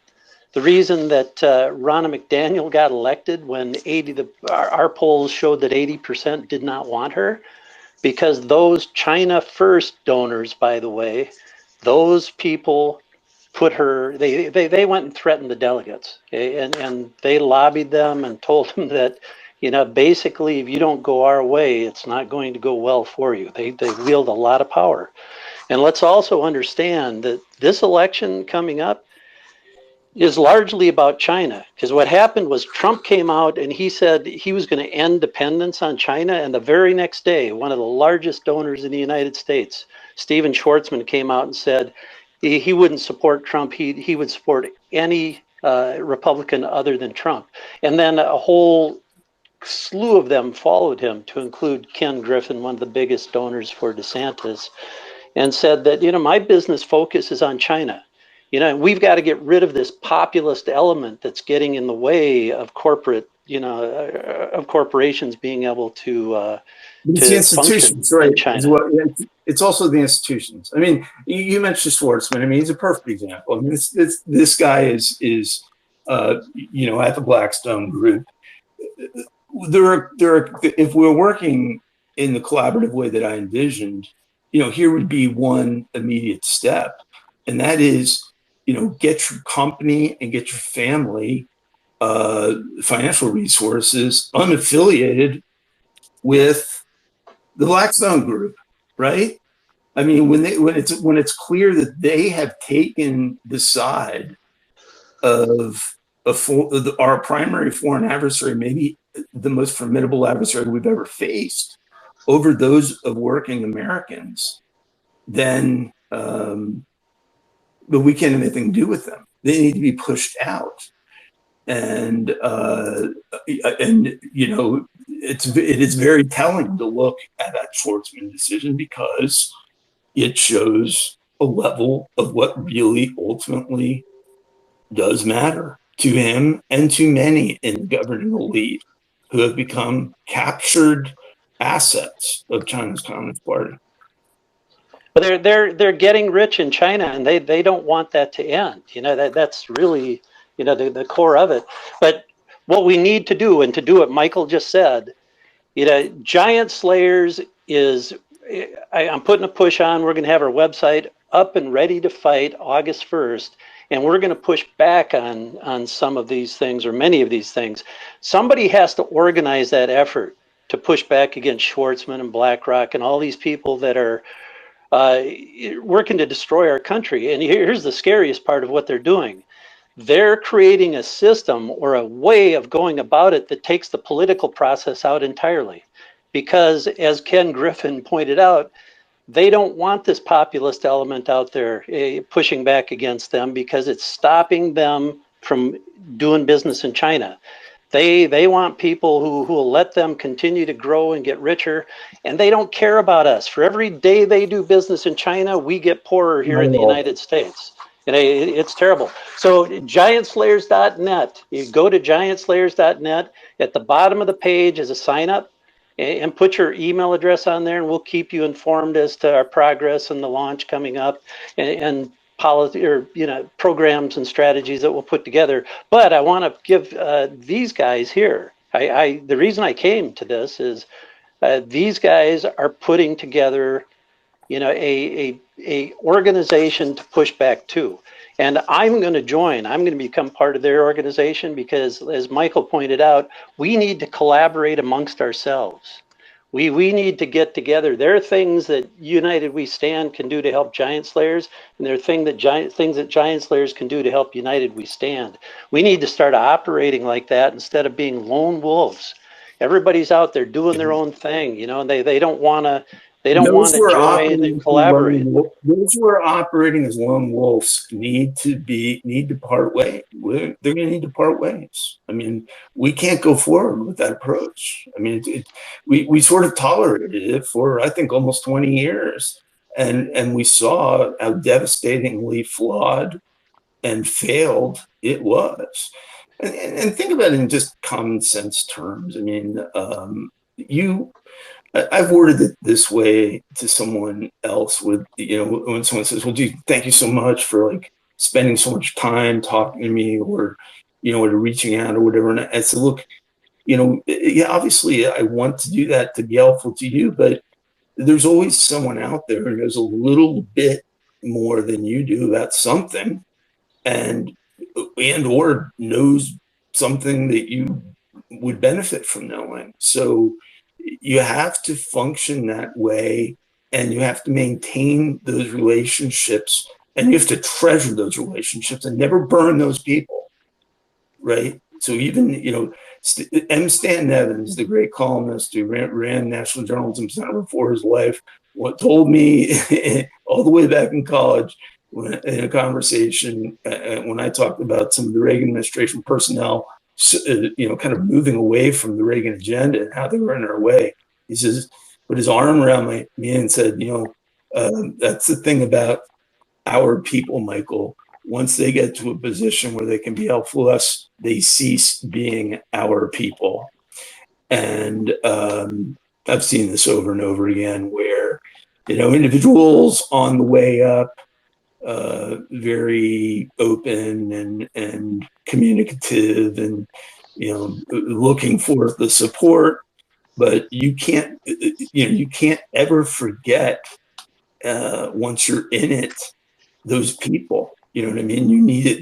There's an element of, I guess it's an ethical sense of loyalty that is lacking in our leaders, but needs to exist. that you're in this for your country and the people. And that means interacting with the people of your country routinely and extensively, formulating relationships and organizational structures and being transparent and honest and, sort of taking every negative quality that people associate with political life and making sure you don't emulate any of those, right? Politicians lie, never lie, speak the truth. Politicians lack guts, show guts. Politicians are all in it for themselves. Prove over and over again that you're not in it for yourself, that you're in it for the country. And I'm going to tell you, that is what will that's what will turn the country around. That's what will save this movement. And the ultimate irony, I believe people will reward you for it.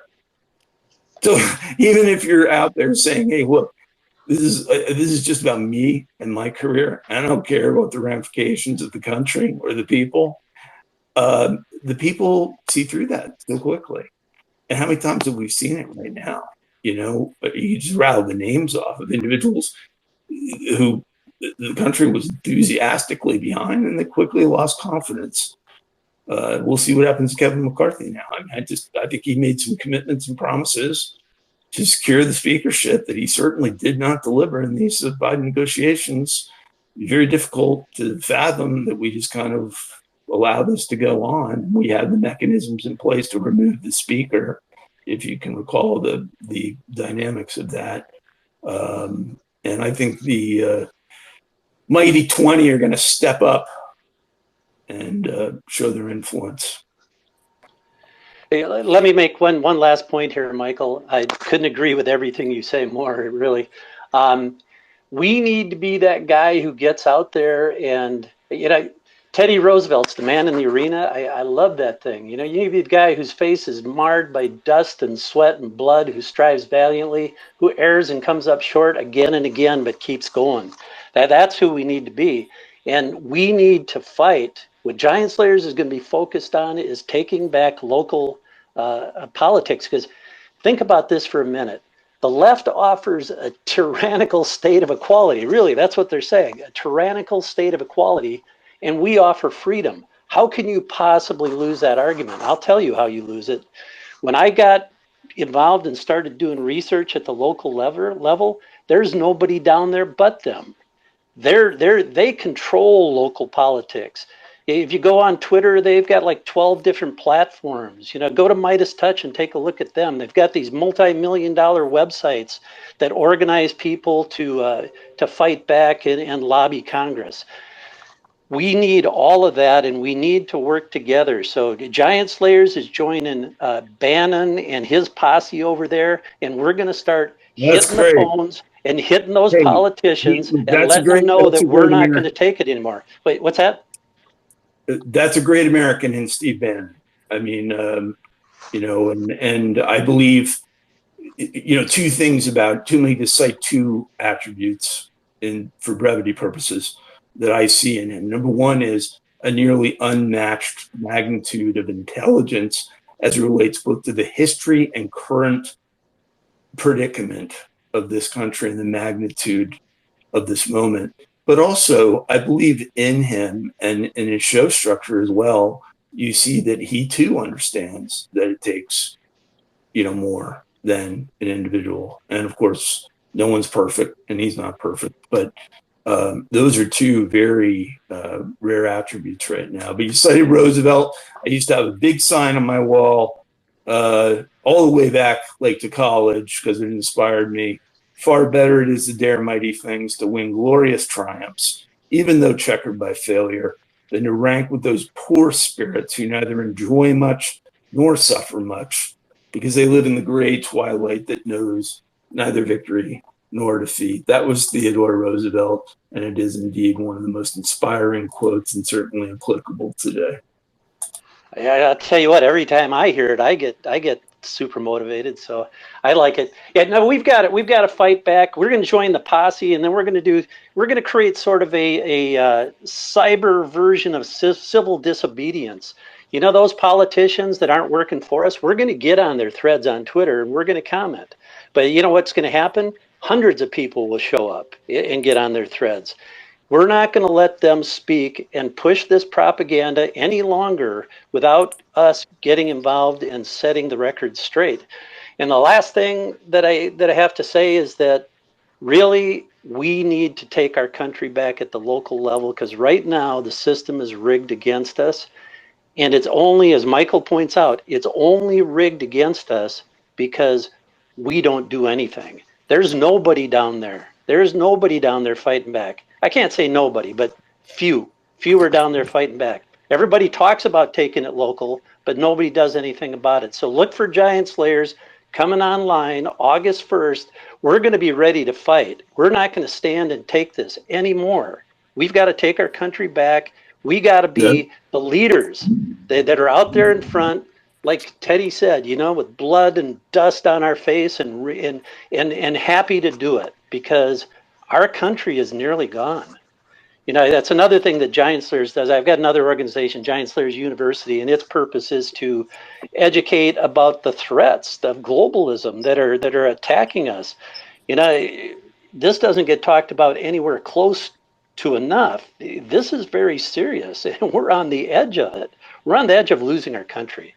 If Biden gets elected, it's gone. Our sovereignty is gone. Well, the UN will be running our country soon. Let's not, you know, I think the key is, you know, firstly, we don't talk about our tactics openly. Is, you know, I think like the tactics and the strategies, ones that exist and ones that will exist, you know, need to be developed as they are on the other side confidentially. No need to, you know, give them any forewarning of that. But, you know, and the other thing is just to recall and remember that as much as we had just extraordinary generation after generation in this country, and I wonder sometimes if we have it any longer, we have overcome some extraordinary odds.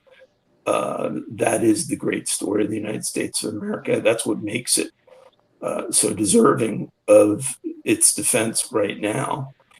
And as pessimistic as things may look, you can't get into, there's an instinct, and there's a sizable number of people out there who don't want to hear the details of the magnitude of our current state and the threats that we confront. And the negative news becomes both anxiety and depression, you know, tools, you know, to them, and they close it out. But that's why the collaboration is so important, because if you are surrounded by this great body of people who look at it the way you look at it, you're not going to feel that way as much. You know, you're going to feel that way when you feel in isolation. You know, when you're looking on and reaching these negative conclusions about the future of the country very easily reached right now, and not necessarily inaccurate either. But if you do it and you're part of something bigger that is serious about turning it around, how many times in this country's history have we turned it around? Now all of a sudden, I think that's a different sort of cultural construct, and the one that we need to be fostering, and not just, you know, I'm tired of talking about fostering. We need to be demanding it at this point. Absolutely, Michael. And MAGA, great stuff. Thank you. If you want, go ahead and throw your information up in the nest, your website. Also, to both you, Michael, and MAGA, if one of you have Steve Bannon's ear, I would like for, well, I was going to introduce Chris Rose to you, but I believe he dropped out. But he's a West Virginia patriot, and he's a candidate. And we had him on last week, and he's a 100% America First hardcore representative, and we really need to get him some more coverage. So, you know, they've been trying to contact him. I don't think that they've had much luck. But if you research, or if you go and look them up, or if you just talk to them, talk to me offline about that. I'll take yeah, absolutely, yeah, great. Okay, we'll get back to the hands. Civic, I do see, but we do have a member that has his hands up. I know he probably won't be long, so we'll come back to you. So go ahead, LD50.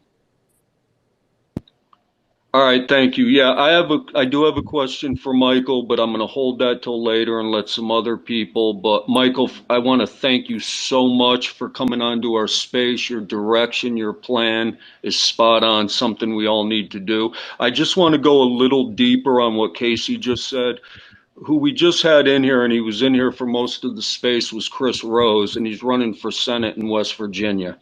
And he needs all of our support. So I'm going to ask everybody who's still in here to follow Chris Rose, WV. And he's looking for help from us since we're all speaking about collaboration. We have a guy right in this room we can collaborate for right now. And that is, he's looking to get on Steve Bannon's War Room to help his name get national. He's looking for an endorsement from President Trump. So please, all of us could get together, start tweeting for Chris Rose. He's up against a rhino. He's up against a big battle in West Virginia. He's great for West Virginia. He's great for this country. So please, if we could all get together. I see Scott Pressler's back in the house. It's great to see you, Scott. Michael, I'm going to ask you a question in a little while, but I'm going to go ahead and get back in line and let these other folks ask a question first. Thank you. Sure. Thank you, LD. Okay, Civic. Thank you for being patient, Civic. Go ahead. Hey, no problem.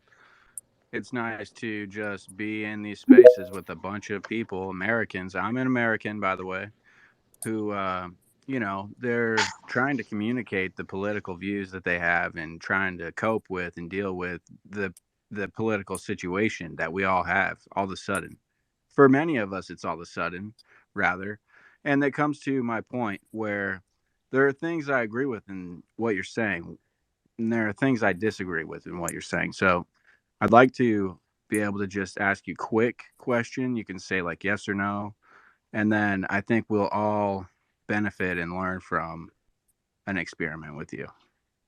So my first question is like, can you clarify what you said about Gen Z? Because you targeted that group of people, even when you had Gen Z people lined up to speak.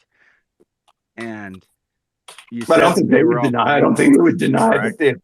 Yeah, I don't think they would deny that they have peers ideologically who have bought into this woke agenda in enthusiastic ways. You know, so clearly we have very strong movements and pushback on it, but also true.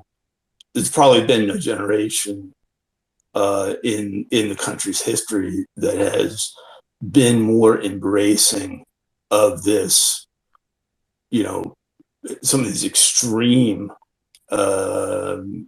woke agenda items than that generation. I think that's indisputable, and I don't think they would dispute it. They are. I just asked you if they are the most documentably. They are the most left-wing generation in the history of the country. Okay, just hold up. You do a really good job of speaking and expressing your views.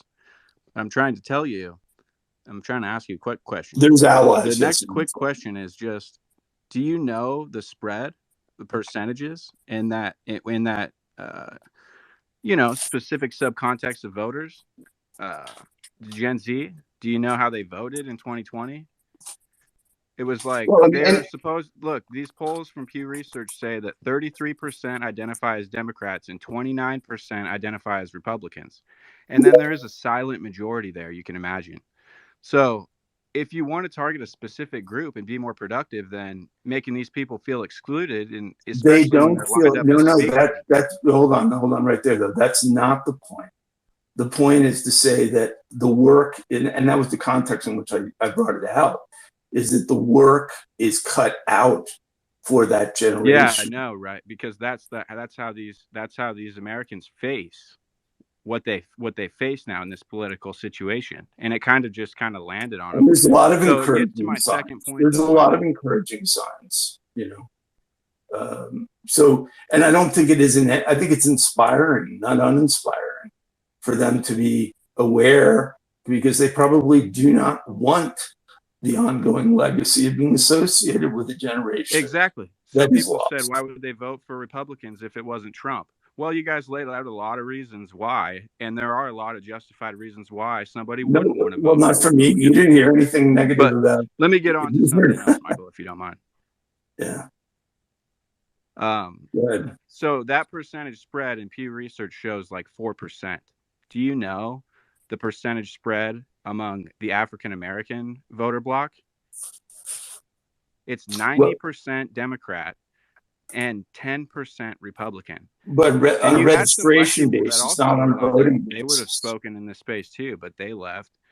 And that is a much wider margin, wouldn't you say?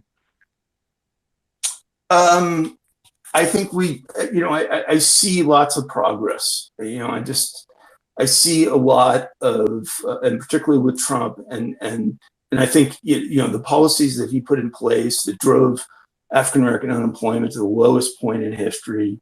Some encouraging signs of rethinking this, and Absolutely. part of it is the fact that we need to make it clear. I mean, the Republican Party was founded, in its opposition to slavery. Absolutely. I think everybody knows that. Everybody knows that. I don't know if they do here in this space. I'm going to be clear. And I love sharing that story. Yeah.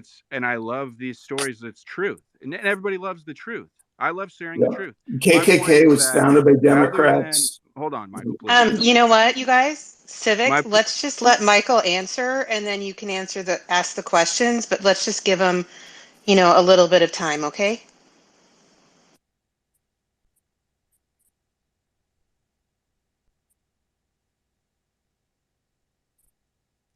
Yeah, absolutely. So my point is just that African American outreach is so important. It's like one of the most important things you can do, but nobody does it. And then rather hating on Gen Z and making them feel excluded is the opposite. If you're thinking about it from an image perspective, and even just the people in this space, I saw a lot of Gen Zers, if there are any still, get their point of view. Black people too. And everybody just needs to, be organized, like we're saying. The whole movement and vision is good, but it's like, dude, the percentage spread in Gen Z is 4%, according to Pew Research. And if you look at the African American voting bloc, which is larger, it's 90% Democrats. And that seems like a crisis in among itself of misinformation among those communities who really end up voting for things that hurt them. That's my point.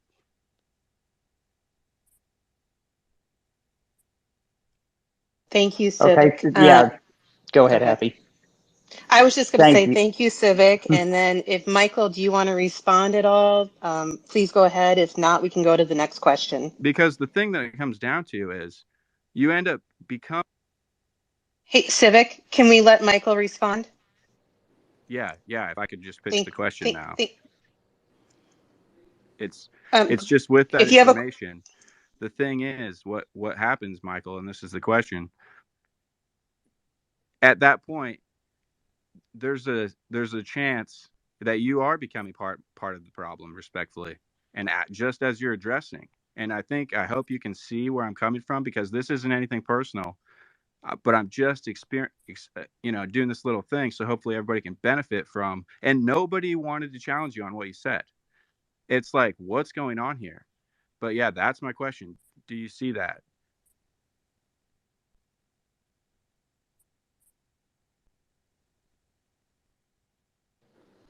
Okay, thank you, Seth. Well, let's go ahead and move on to the next question, because we're kind of getting repetitive, and we got some people that have been really, really patient. We do appreciate you, Civic, but let's move on. Go ahead and LD50. Did we get Tom in our group? Please let Tom go first, Casey. He's been waiting an awful long time. Okay, yeah, that's what I was asking. I was going to go ahead and let him go, but everyone, Chris Rose is back in here. If you just look down on the speakers, he's up on the stage. So MAGA, if you're still in here, and Michael, that's the Chris Rose that we were discussing in West Virginia. So Please hook up with him, especially if you have Bannon's ear. Like I said, he's a great America First candidate. So with that, let's go ahead and go to Tom. Go ahead, Tom. Hey, good evening. Thank you for having me, and it's really great to see Michael Johns here. Michael, I know I reached out to you about a year ago and just introduced myself the first time I ran for office. And I really appreciate all the hard work the Tea Party's done over the years and what y'all did when y'all could do it. It was important here in Texas with Ted Cruz, of course. And I feel like Michael is, the grassroots machine central to a certain degree, based on the history and the hard work that this man's done. He's kind of like Karl Rove 2.0 to a certain extent, and we're working on figuring out how we can create Karl Rove 3.0, and just create a new network of grassroots people that actually care about conservative principles and promoting the party, getting people registered. And really, I mean, it's the same things that Scott Pressler's working on. I'm working on them here in Texas, but I know it's important to work with organizations for them to work with each other, Michael. But I was wondering, maybe my question to you is: would you be interested in putting in some kind of directory or some kind of central database for everything nationwide to help kind of organize all these different grassroots organizations, so when people want to know, maybe where they can get involved, maybe they can go through your website and it can have links to all these various organizations that are registering people and planning get out the vote drives, because our local parties here, they don't really want to commit to that. They're too busy planning their conventions, flying people to Boston for training programs, and setting up civic centers, apparently, among other things. That's how our money's being spent at the national level through the RNC, and at the state level here in Texas, just for conventions and whatnot, and other expenses they feel are extremely important. But this is going to be a grassroots effort. So what can we do to get better organized, I guess, is what I'm saying here. Because I know, Rove did it with, I guess, DOS or Windows 95 or, a spreadsheet, or maybe he did it by hand. I'm not sure. That if they were able to do it in the 80s and the 90s, get organized and take the Reagan wave and roll with it and really push conservatism through America, which I think is really what happened there. In Texas, of course, we were able to flip Texas from blue to red. That was done with hundreds and if not thousands of people in Texas. And that's what I feel like we need, a revival of this, but we need to own it ourselves and not let the establishment run it. And so how do we do that? And is there a way that you can help us at least get organized, perhaps? Or is there anything you can help through the Tea Party? I visit Tea Party chapters here in Harris County in Texas myself. I'm friends with lots of the people here. And so once again, thank you for everything that you do, and for being there, and for answering me when I reached out to you as a busy candidate. I've reached out to so many people, and this man replied back to me immediately, almost, and was there if I needed him. And I can't just thank you enough, Michael, for that. So once again, thank you for joining us tonight. And that's basically my question. Thank you, sir.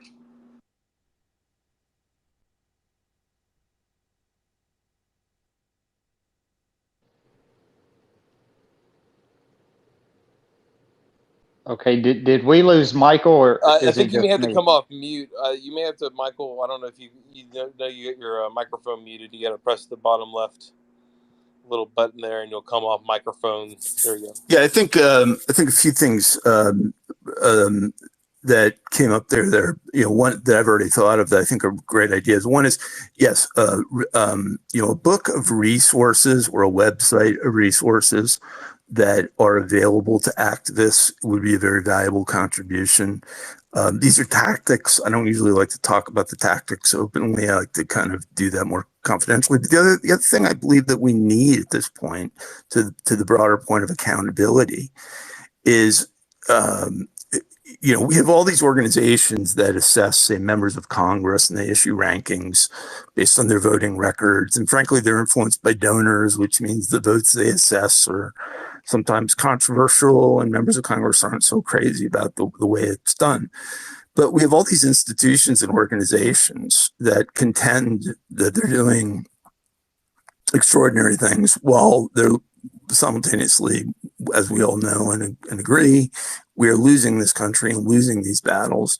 I think some form of accountability projects among conservatives is important, which is to say that we're going to look at metrics, and there's probably a broad range of them you can look at, including allocation of resources, including win-loss record, including adherence to their stated mission, and put that out, because that's important to know for the purposes of leadership accountability. It's also useful for donors, I believe, who just get bombarded with these solicitations that are well written by professionals and they sound great, and money pours into some of these groups, and then they don't really do anything, and they're not there on the vital battles of the 21st century. So that's in the back of my mind as a project. But I don't want it to be subjective, and I don't want it to be politicized. It would have to be a very methodical, approach where where those that are subjected to these reviews understand the basis under which those assessments are made.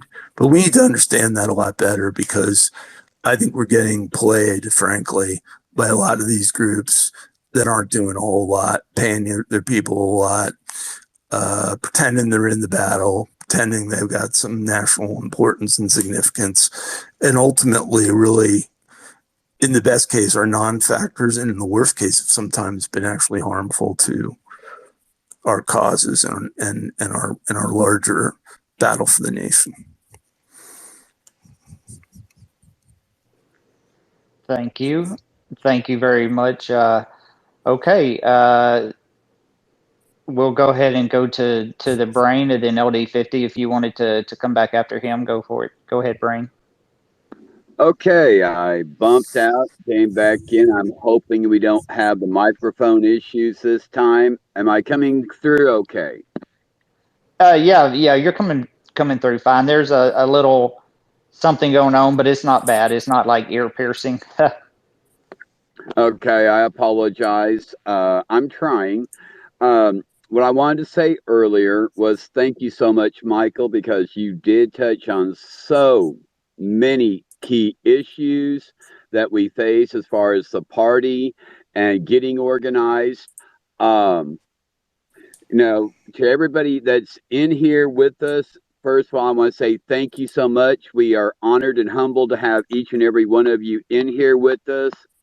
Our mission is to try to bring together people on the grassroots level, the local level. Our website, we actually have a website, and we're using it as kind of a centralized resource for any resource out there. So any organization, I mean, you're right, Michael, we definitely need to screen those, but we would definitely like to work with other organizations. We will list them in our website, because every resource available, we need to have a centralized location. We all need to come together. I would also like to say that if I may take a little reign here, Casey and Crazy and LD, Happy, maybe reach out to any of you all out there that have your own local, say, grassroots effort going on. I do myself. I still work within the Republican Party as far as trying to take it over, the party itself, so we can get back to, America first, get rid of the good old boy network. Maybe reach out to us so we can help organize, bring everybody together, learn from each different group's successes and failures, and come together with a national type strategy. Michael, sir, I would be, and I think the rest of us in the group would be honored if you would work with us on a national platform that counters the Democrats' talking points that sounds inclusive, that everybody can get on board with.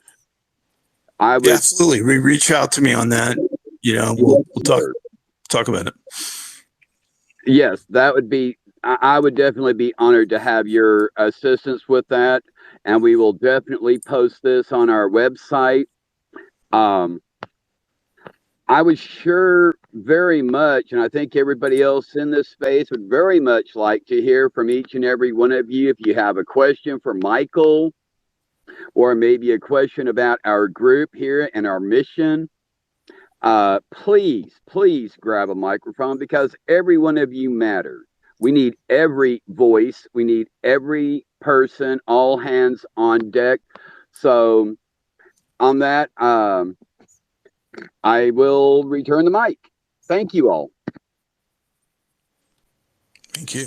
Thank you, Brian. Absolutely, and thank you, Michael, for offering that.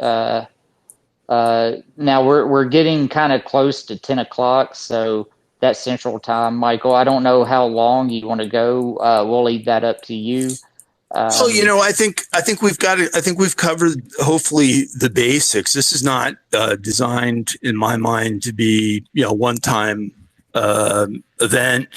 I'm available offline for questions on our tactics, and then to return and talk further about the big picture and the policy challenges that we're confronting and the priorities of those too, because we really need to prioritize. We got a holistic assault and no shortage of really horrific, threatening things that need to be confronted, but they're not all of equal significance. And that's another thing we need to really be able to reach consensus and work on. So I think the main takeaway here, okay, is which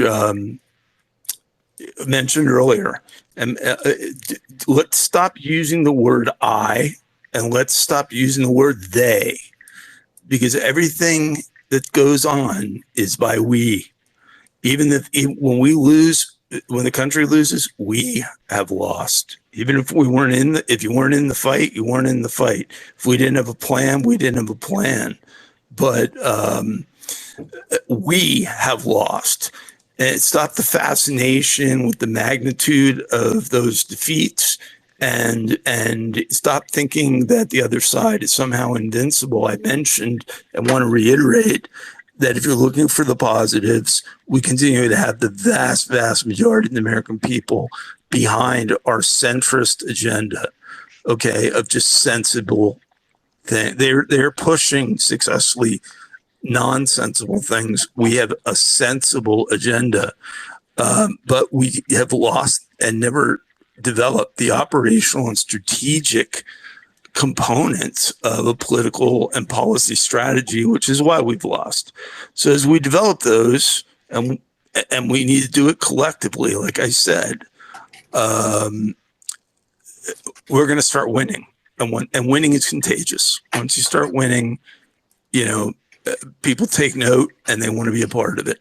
It'll blossom, and that certainly is the lesson of the Tea Party movement. People say, "What was success? How did it get so big, so significant, so influential?" It was the supply and demand concept. People were looking for something that we supplied, an avenue for engagement, and then ultimately 30-40 million Americans became not just supportive, but involved in some capacity in that movement. And that was a product of removing the barriers to entry, making it easy to get involved, and then making sure the people that were involved were properly deployed and felt good about what they'd done. And they felt good because we won. When people put a lot of effort into a losing cause, they don't feel as positive, and sometimes they're not inclined to come back to it. We need to avoid that, and the way to avoid it is to avoid all of these problems in our methodology that have been embraced up to now. And I hope that's clear. I mean, look, first step at why are our leaders failing us? Why are our organizations not delivering as they promised? And what can we do and should do to hold them accountable and to get the right movement and structure in place strategically and operationally so that we can start putting up wins? Absolutely. And we'll go ahead and take a few more questions. LD's been extremely patient, so we'll go to LD and then we'll go to Happy. And real quick, Chris, if you would just stick around for a little bit, I'd like to introduce you to the room after we get done and kind of get your name out there as much as we can. So we appreciate you being here. Thank you, Michael. So let's go ahead and go to LD. Well, I've been so patient because Michael has done a superb job laying everything out and almost answering my questions, as I was coming up with them. But the we thing, first of all, we're honored to have you here. We're honored to have all the friends we've made in these spaces. And we're honored to do a little part on helping, fix our country. So, we would love to have your support, Michael, helping us do something on a national level. But here's kind of a hypothetical question, but not really, because it's something we are trying to do. We got Chris Rose right next to you there. He's the one running for West Virginia Senate. We got Scott Pressler in here. Everyone knows what he does all over the country, and he does it for no money. He should be in charge of the GOP. But so we're on Twitter, and we support these folks, and we tweet for them, and we ask people to donate money, and we ask, and we make phone calls, and we're in our own little corner here, though, in Twitter. It's almost like we're preaching to the choir. So we are. But that's why we're talking about we're talking about tactical and strategic goals. Because it's like Rush Limbaugh used to say, double dittos, right? We don't need to talk about the magnitude of the threat or perspective. We all agree on those things and understand them, I think, fully, and understand where it's all headed if we don't turn it around. So it's like double dittos on that. And then what do we do? Because when I've never seen a profession function this way, where you've had defeat after defeat after defeat, and yet the common sense point I'm making tonight is that we need to look within and at our own side, and particularly those who've had the most resources, and hold them accountable, is not really being broadly discussed. It needs now to be the centerpiece of it all, because before we can prevail over this alien ideology that is insidiously infiltrating every institution in the country and may ultimately, if it hasn't already, reach a point of irreversibility, we have to put our own side together. And we're not together. We're just not. And anyone who says that we are is, delusional. Literally, people, I see in the DC organizations who've got, the title outreach coordinator. You never hear from these people. And a lot of organizations have gone out and, started and raised and spent billions of dollars saying that they would work with and cultivate grassroots support for our agenda, and you never hear from them. And no one does, so it's like I'll routinely ask that question. Scott, if you are on, I hope you'll validate what I mentioned you earlier, because I said, as soon as I heard about this guy, I picked up the phone, and we had the worst connection, as I recall. You were in Pittsburgh, I believe. And I think the first question I asked you was, Scott, you're doing incredible work. Has anyone reached out to you from the RNC? And you said no.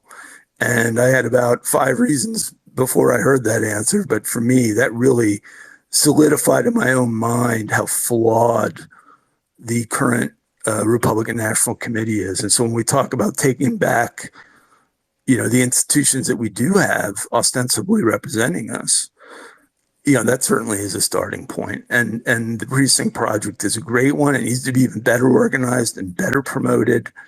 But it's thoughtful and it's strategic and it makes sense. And there's other things that we can do. But this is our party as much as it is theirs. I mean, I never really heard of Ron McDaniel before 2016. I've been at this since 1986, or earlier than that even. And we can't reach a conclusion that these aren't our institutions. These are as much or more our institutions than they are those who've just somehow been afforded the leadership of them because we've been maybe not paying attention or being, foolish and taking for granted that the logical things would just sort of take care of themselves, and they haven't. Absolutely, yeah. It's ridiculous. Like I said earlier, we have a person we're giving millions of dollars to that's supposed to be a leader that's doing absolutely nothing. And then we have we have people like Scott Presler out there doing all the legwork and all the groundwork and not getting paid a dime. It's just everything's so backwards. It's so ridiculous. So yeah, but let's just commit ourselves to fix. And I know Scott will agree with this because I've heard his comments on it before. It's yes, we got a lot of absurdities, and we can sit around and dwell on the absurdities and the ridiculousness of it all, or better yet, we can take the position that tomorrow starts today, and we are going to put together the strategic plans and the operational approaches in a collaborative, strategic, unified way, and then we're gonna keep score on how we're doing and make adjustments as necessary if we're not succeeding. That seems to have never crossed the mind of the leadership of our movement and party, apparently, where we continue to reward with continued upward mobility and leadership positions people whose track record is absolutely abysmal. Absolutely agree. Okay, so real quick, we'll go to Happy, and then if we have time, I do have kind of a question I would like to ask you, but we'll go ahead and go to Happy. Go ahead, Happy. Thank you. Hey, Michael, I'm just going to go back to Civic. He did leave the space. It is too bad. We did have 3 people raising their hand that I know were Gen Zers. Also, Chris is a millennial. I think Scott is a millennial. I just want you to maybe make a comment on that because you do keep mentioning we. And I do feel like they just feel like they're not wanted in the party. And is there any way or any advice you can help that? Well, change there's all that? sorts of, I've never seen such blossoming of youth-oriented organizations. When I started out at the age of 18, there was College Republicans and Young Americans for Freedom. Those were 2 that I, was involved in leadership with, but there wasn't much more. Now you have a whole range of organizational opportunities that exist, internship, DC-based opportunities. And I think the country as a whole also has become there was a sort of sentiment, never stated, but it was sort of implied that, early in my career that younger people sort of had to wait their turn. I don't think that exists any longer. I think, the country is looking for and will open the door for principled, effective, young would-be leaders in our movement. And there's a lot now, finally, because we spent so much time neglecting this, predominantly in the 90s, I would say, in trying to see what can be done to turn it, around. But I don't think we've ever seen a generation that has been so radicalized, and the ramifications of that are not just profound in the present tense, but they're going to be felt for a long time, unless there's some unless there's some change of sentiment among these individuals. Not seeing a whole lot of that. There's a few examples, but we have some really significant challenges there. I mean, someone had raised earlier, do I know the numbers of yeah, I know the numbers of everything. This is kind of my life in a lot of ways.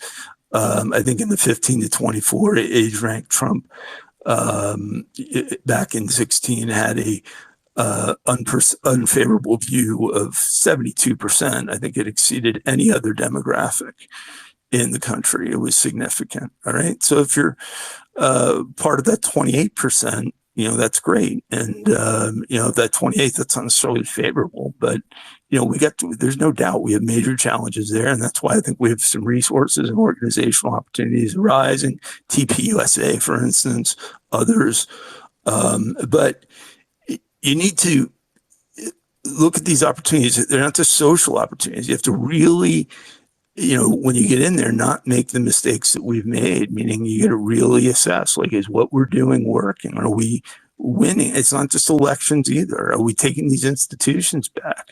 I mean, I can't go out to a college or university and give a speech on even the most mainstream themes or comments without running the risk of having the whole campus burned down before I even got there by people who don't know me and would assign viewpoints that I don't hold. We are the anti-fascist party. We are the pro-inclusion party. We're the party of African-American liberation and promotion and Hispanic liberation and promotion. We're the party of the working class of this country. They are the pawns of elitists who have a limited amount of loyalty to the United States, if any, and who have failed in a colossal way with every opportunity that they've been afforded. Our case is compelling. I'm not sure the minds are too open to hearing it, however. And then, we're not going to solve that on this call, but that's got to be, an agenda item that we take on in a significant way with a larger body of an organized movement designed to take the conservative movement into what I want to say, maybe the 4.0 range. I say, maybe, it starts with Bill Buckley founding National Review in 1955. Then that's just kind of an intellectual movement. But it leads ultimately to Reagan, not just the 80 win, but the earlier defeat, and the Reagan 2.0. I have to say the MAGA movement and the Tea Party movement are sort of 3.0 or 3.0 and 4.0. And now we're looking into this future that I believe includes Donald Trump as a continued leader in our movement, and trying to recognize all of these defeats that we've experienced, and not just when we're out of power, but including when we're in power.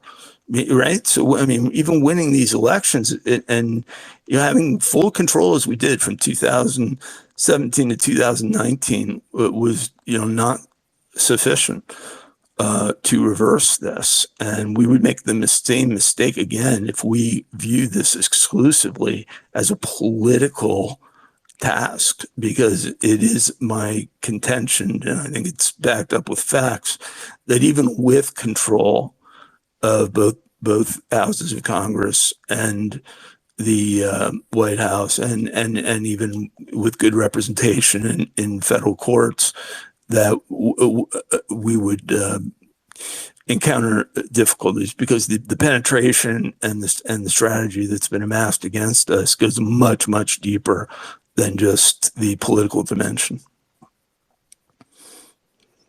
Thank you, Michael. Yes, thank you. Thank you, Happy. Great questions. And I would like to take one more question since we're on the subject. We have a upcoming a young Republican in our room right now with his hand up, Dylan. And go ahead, Dylan. The stage is yours. Thank you, United, and great space. I had to leave for a little bit, but first off, I wanted to say, Michael, it's been a long time since we've talked. I would love to connect with you and talk to you about some strategies on how we can get this country back. But I would say one of the strategies is getting a MAGA candidate like Chris Rosen here elected to the U.S. Senate to go in and fight for us and actually have representation in the Congress. Because well, no, not but one. I want to just, and by the way, I am familiar with Chris. I don't want to make it seem like I'm not. You know, and I know the whole story. The fourth generation coal miner. I know the whole thing, and I do support him. But you know, having worked in the Senate, worked in both houses, House and the Senate. Let me just tell you. I mean, it's not as advertised, and it's not like what you learn in 9th, 10th grade civics. The structure of the place is very top heavy with leadership control. It's very tough to do much of anything without leadership involved. And with each passing year, individual members of Congress have become less and less consequential. Money runs the system. The leaders on both parties, the leadership, meaning, you know, the speaker, the majority leader, minority leader, are selected not based on the fact that they are the best communicators, or they've got the best leadership skills, or they've even got the best political skills, but they've got the best fundraising skills. Nancy Pelosi and the masses of money that she put together out in Silicon Valley and in the Bay Area, you know, she owes her whole career to that. There was nothing much more to her in the way of attributes. No one wanted to lose that money. And so this is a complicated problem of our own creation. And we need, and as is the partisan divide in the country, you know, which I was thinking the other day, this is a provocative question, but I couldn't answer it. And I started to say, here are like 10 reasons I could think of about how the two-party system is hurting the country. And then I started to say, okay, but what are the ways it's helping the country? And I couldn't really, quite honestly, answer that question any longer. I think I once could have told you that for voting purposes and for the advancement of an agenda, that a political party was useful. But you know, not as much anymore. I mean, the beauty, and none of this is to undermine or detract from the genius of our founding fathers, because what they did was they afforded us within the Constitution and within all of their genius writings, the opportunity to adjust the system within the constraints of liberty and within the constraints of the Constitution in sensible ways, because they knew instinctually that the circumstances of this young country in the late 18th century were going to change dramatically. They couldn't envision how. We always say they would never recognize this country if they arrived in it right now. That's true. But they knew it would change in some significant way that would impact policy and politics in ways where the system itself would need to keep pace with those changes or be reactive to those changes. So we have a genius political system, the first nation really founded exclusively on the basis of ideas, and not conquered through military conquest or revolution. And that is one of the many reasons I have such passion to defending it. And it's one that I would encourage all of you to reflect on. Hopefully you did a little bit over Memorial Day weekend. And we owe a lot to the generations before us and what they've done. They didn't do it just for themselves. And when I think of these founding fathers, the individuals who put it all on the line, I mean, when they signed that declaration, it was not just a death sentence, it was an act of treason. And you can look at how treason was treated by the kingdom at that time. You know, it wasn't just a death sentence. They'd hang you until you were nearly death, and they cut your body parts up, and they just put you all over the city of London to put it on display. The message being, don't ever challenge the governing forces of this nation again. We had individuals here who had lots of property, had considerable wealth, and the benefit of being, in having some luxury of standing in their respective communities. And they said, you know what, it's not enough. We're going to risk losing not just all of that, but our very lives, because future generations will otherwise never enjoy the blessings of liberty. That was the thinking that went into it.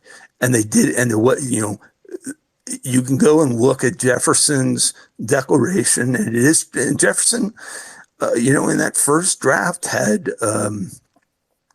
the parts that they took out in Philadelphia were related to the independence being the case for the fact that the king had imported slavery into the United States that was antithetical to their ethical, religious, and general political beliefs. It was a very early attempt by Jefferson to cite that as one of the many reasons for independence, and they didn't have the national consensus on that. But it ultimately took an enormously deadly civil war to settle. But it was settled. We were not the country that invented slavery. We were the country that ended it, and we didn't invent it. It existed for 5,000 years and was imported here. And our founders were immediately pondering how to be among the first countries to extract us from that abysmal system. That's a rich story, a deep one that we ought to understand well, and we ought to articulate. I think the more we go back, and believe me, this was on my mind when we founded the Tea Party movement. It's one of the reasons we cited the iconic Tea Party movement.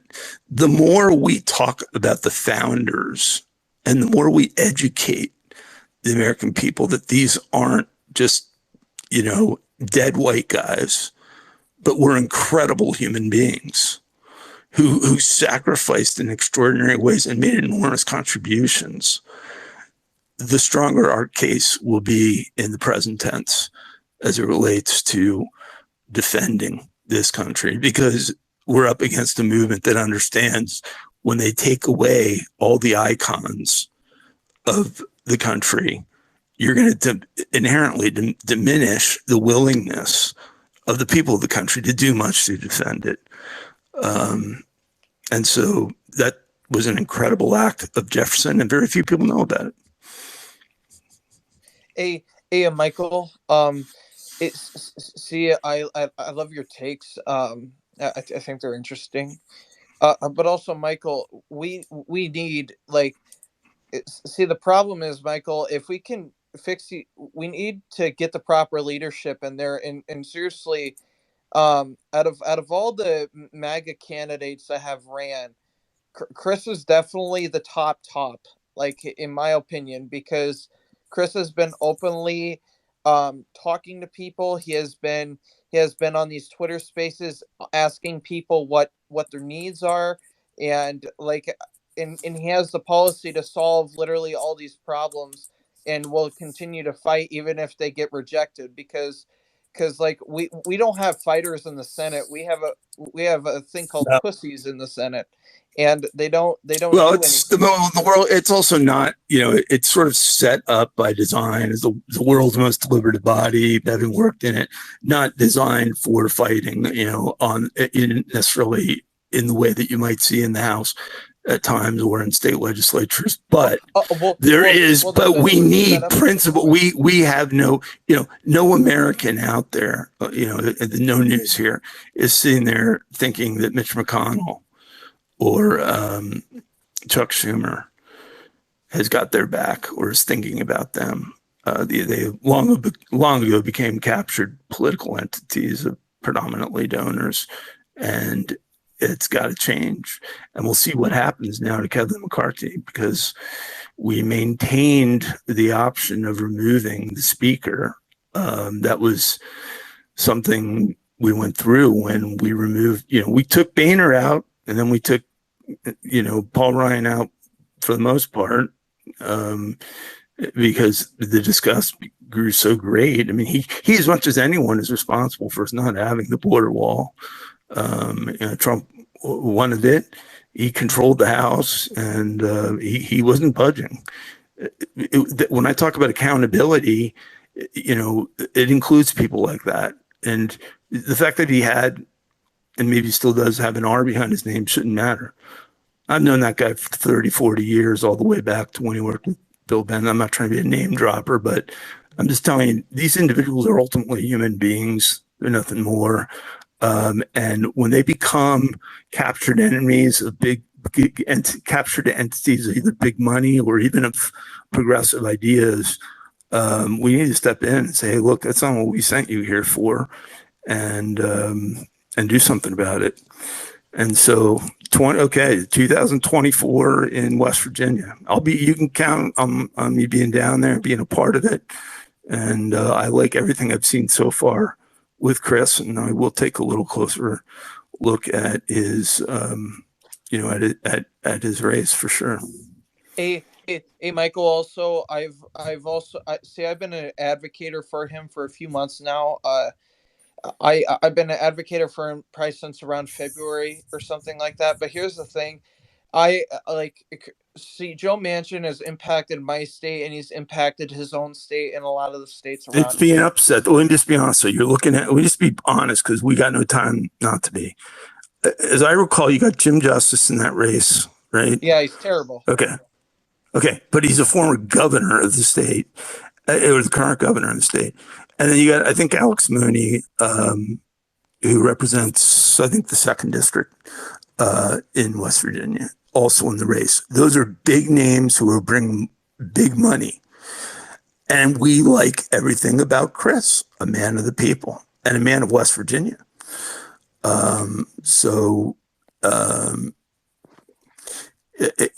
Meaning there's a roadmap on how to run a race like that.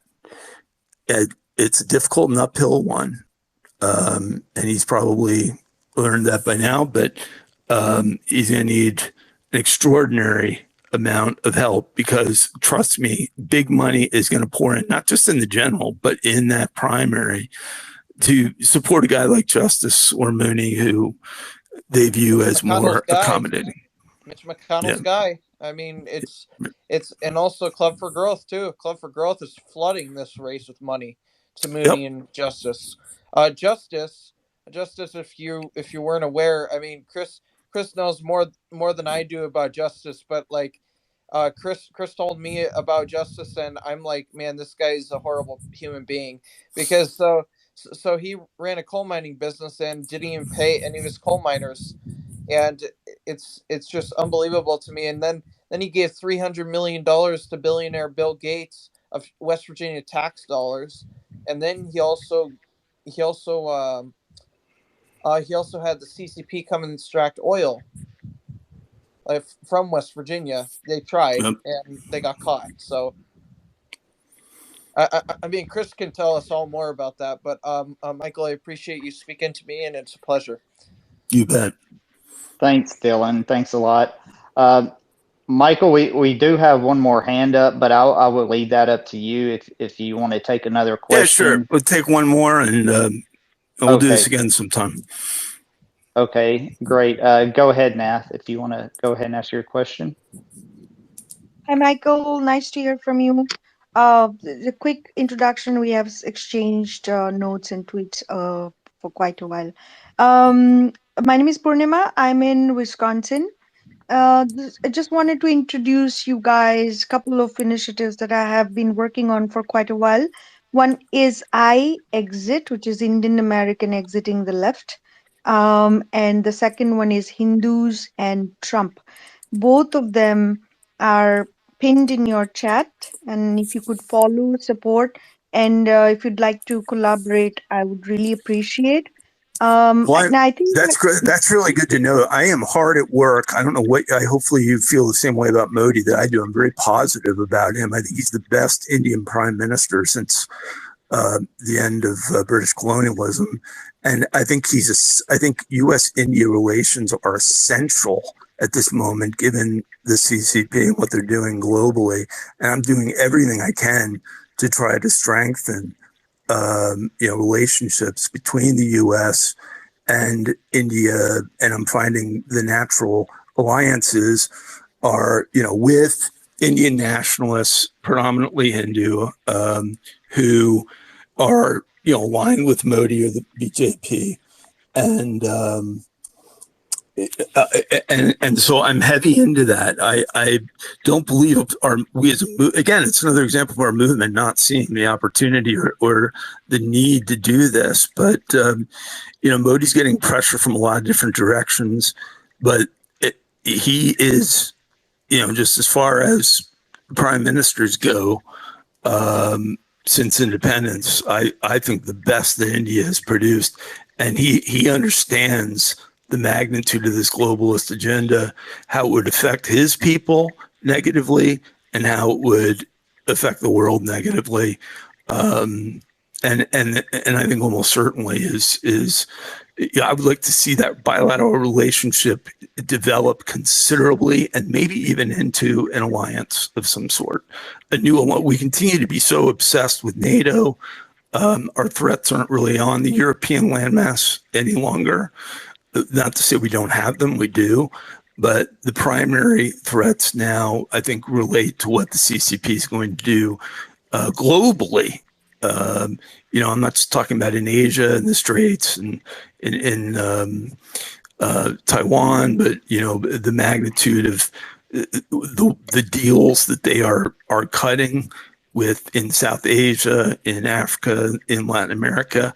They're putting together a new colonialism, and it's going to take more than just the United States to stand up to it. We can't be, and we're not standing up to it anyway under this president.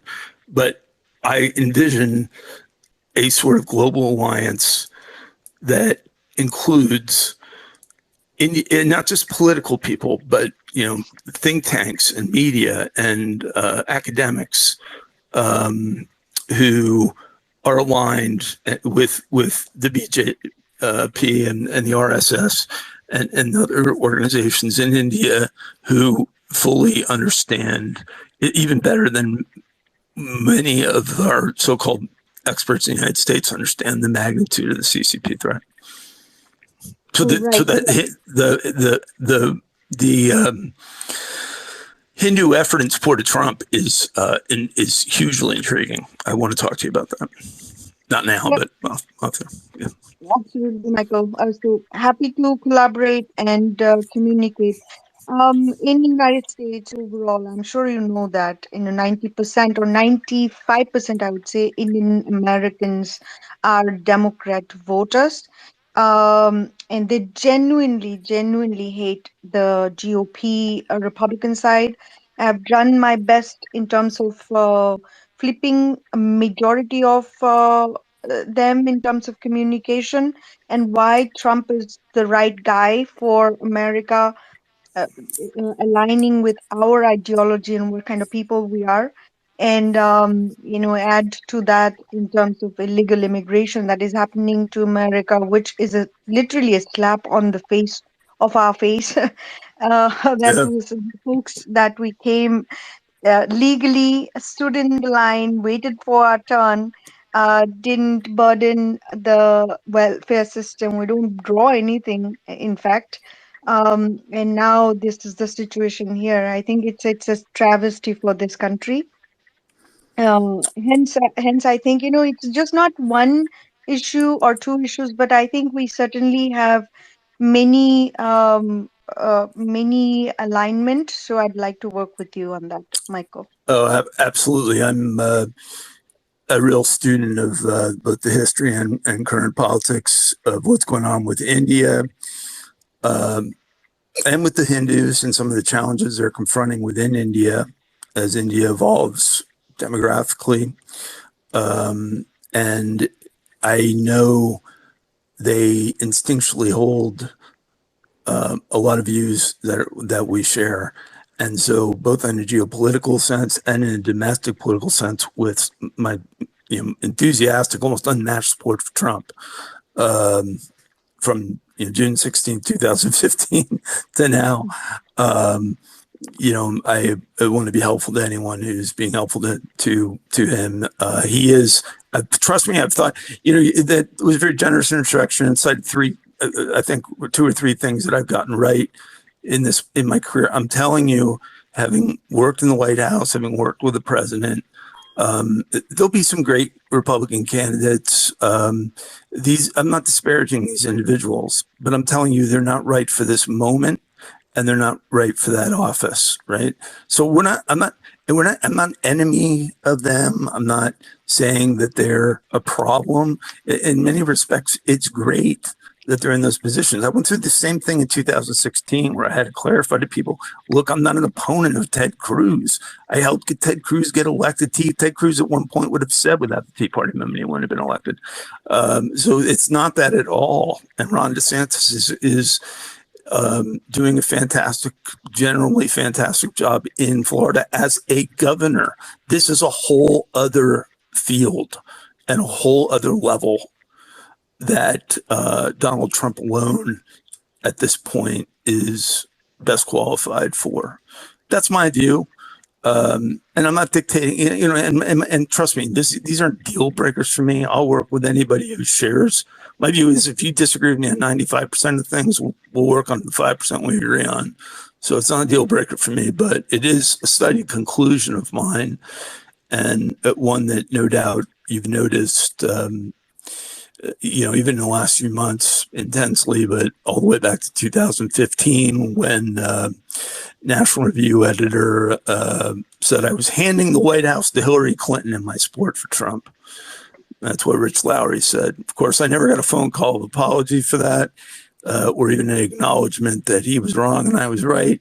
That's the way this field works, which is why we need to all be collaborating, because that can be pretty demoralizing when these people just move on after all these errors and insults that they get wrong, and no one ever bothers to hold them to account, and they apparently feel no sense of personal obligation to acknowledge these misstatements.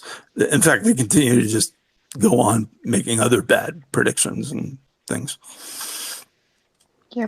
Thank you, Michael. I appreciate that. Thank you. I'm sure you know, Michael, that at this point of time, Biden administration and the U.S. ambassador to India is not really working right, and a lot of red flags are coming up. So we have been speaking out on that as well. But I'll stay in touch. I want to talk to you about that. I'm very familiar with it. Yes. Thank you, Michael. You bet. All right, great. Yeah, that's what it's all about. Kind of going back a while ago when Michael was talking about building these relationships we need, and getting involved in. And also, there's a lot of tools up in the Nest now. I don't know if the Nest is working for y'all. I'm having some troubles with it. I try to get Chris Rose's information up there, but I don't see it. Hopefully y'all do. But please, everyone, bookmark everything in the Nest and check out those sites. Check out our site, United24votered.org, and you got the precinctstrategy.com and Early Vote app with Scott Presler. So please check those out. Did you have something you want to say real quick, Brian? Yes, if I may. Again, thank you so much, Michael. Purnima, welcome to the space. So grateful to have you here. We appreciate your patience getting to speak. I followed you. I hope you will follow me back. I am a part of this group, and I would like to reach out to you as far as working together on some messaging, et cetera, et cetera. Also, just so everybody knows, we're in a Twitter space right now, and it can be basically an echo chamber. But our group, we do have an actual website. So you can say we are worldwide now. And we are trying to be a centralized location for resources, messaging, those types of things, bringing people together. So definitely check out our website, United24votered.org. Also, reach out to us. Anybody up here on the top 4, reach out to any one of us if you have questions, want to volunteer, have information to share, etc. Definitely, Purnima, we would like to get you involved with, especially messaging and those types of things, reaching out to the various communities. Wow, this has been a fantastic evening, and so truly honored and humbled to have so many of you all in here with us. We hope that a lot of things have been answered tonight, a lot of great information. You can go back to our website and listen to the space. It will be posted on the website. But we're here for you, and reach out to us and we will get back to you. Let's come together. We have to come together. Period, paragraph. United we stand, divided we fall. Thank you all. Thank you, Brian. You're absolutely right. And Michael, thank you for coming in and lending us your time this evening. Thank you for speaking and taking the questions that you did. Also, thank you everyone in the room for listening and for asking questions. Sometimes it takes a lot of courage to come up here and ask some questions, and we definitely encourage everyone to do that. And we appreciate that you do. So thank you. LD, did Thanks you for want having me. Yep. You guys keep up the good work. I appreciate it. And good to end with that quote from Aesop about united we stand, divided we fall. It's so true. And that's hopefully the message that I've communicated here, because the problem is ours to solve or ours to neglect. And there's a way to go about it, and we can do it together, but none of us can do it alone. Thank you, Brian, for having me. I appreciate that. Looking forward to work with you. All right. Take care, guys. Thanks, Michael. LD, did you want to speak real quick? No, it's actually Crazy Mama.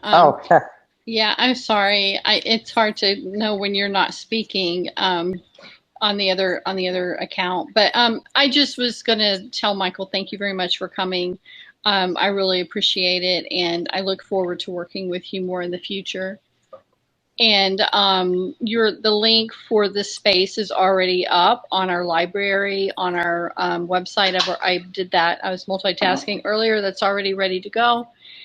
So if anybody wants to re-listen to it, it's there. It's a lot easier than trying to go through our Twitter page to try to find it. So, but anyway, I just welcome everybody to come and come back next Tuesday. And also let us know if you have any volunteer information that you need help with. We are currently working on the volunteer page on the website. I'm gathering information and trying to determine how best display it on the website. So, but please just DM the page, United 24 Vote Red. I'll have another email address up on the page tomorrow as well, but you can email it. It's on the page, the email address. We all get those. Me and LD and Casey, who's been your host tonight. But anyways, we look forward to all of that, and we look forward to working with you all. So thank you guys so much for coming in, and I'm out. Thanks a lot, Casey. Thank you, Crazy. Everyone, that is Crazy Mama 66. She's probably worked harder than anybody I know. You'll see her up in the listeners group. You'll see the @Crazy. Everybody, give her a follow because she's put in a lot of hard work for everyone. So please do that. So also tonight, I would like to also welcome Chris Rose. He is a Senate candidate for West Virginia, and we had him last week on our space, and he was absolutely fantastic. So I would just like for him to give you his little spiel, I guess you would call it. And if you don't see his information in the nest, go into the comments and find it and everyone, please donate at least like $10 to him. Donate it straight to him. Don't donate to the RNC. Always donate to the candidate. You don't want your money getting split up and pennies on the dollar getting to where you actually want it to go. So right now, let's welcome Chris into the room, and if you would just kind of come on, Chris, and tell us about you, please. Hey, thank you, fellow patriots. Good evening. Michael Johns kind of stole my thunder there a little bit. He gave you the little inside scoop. I am Chris Rose. I'm a fourth-generation West Virginia coal miner, and I'm running to be the next United States Senator for the great state of West Virginia.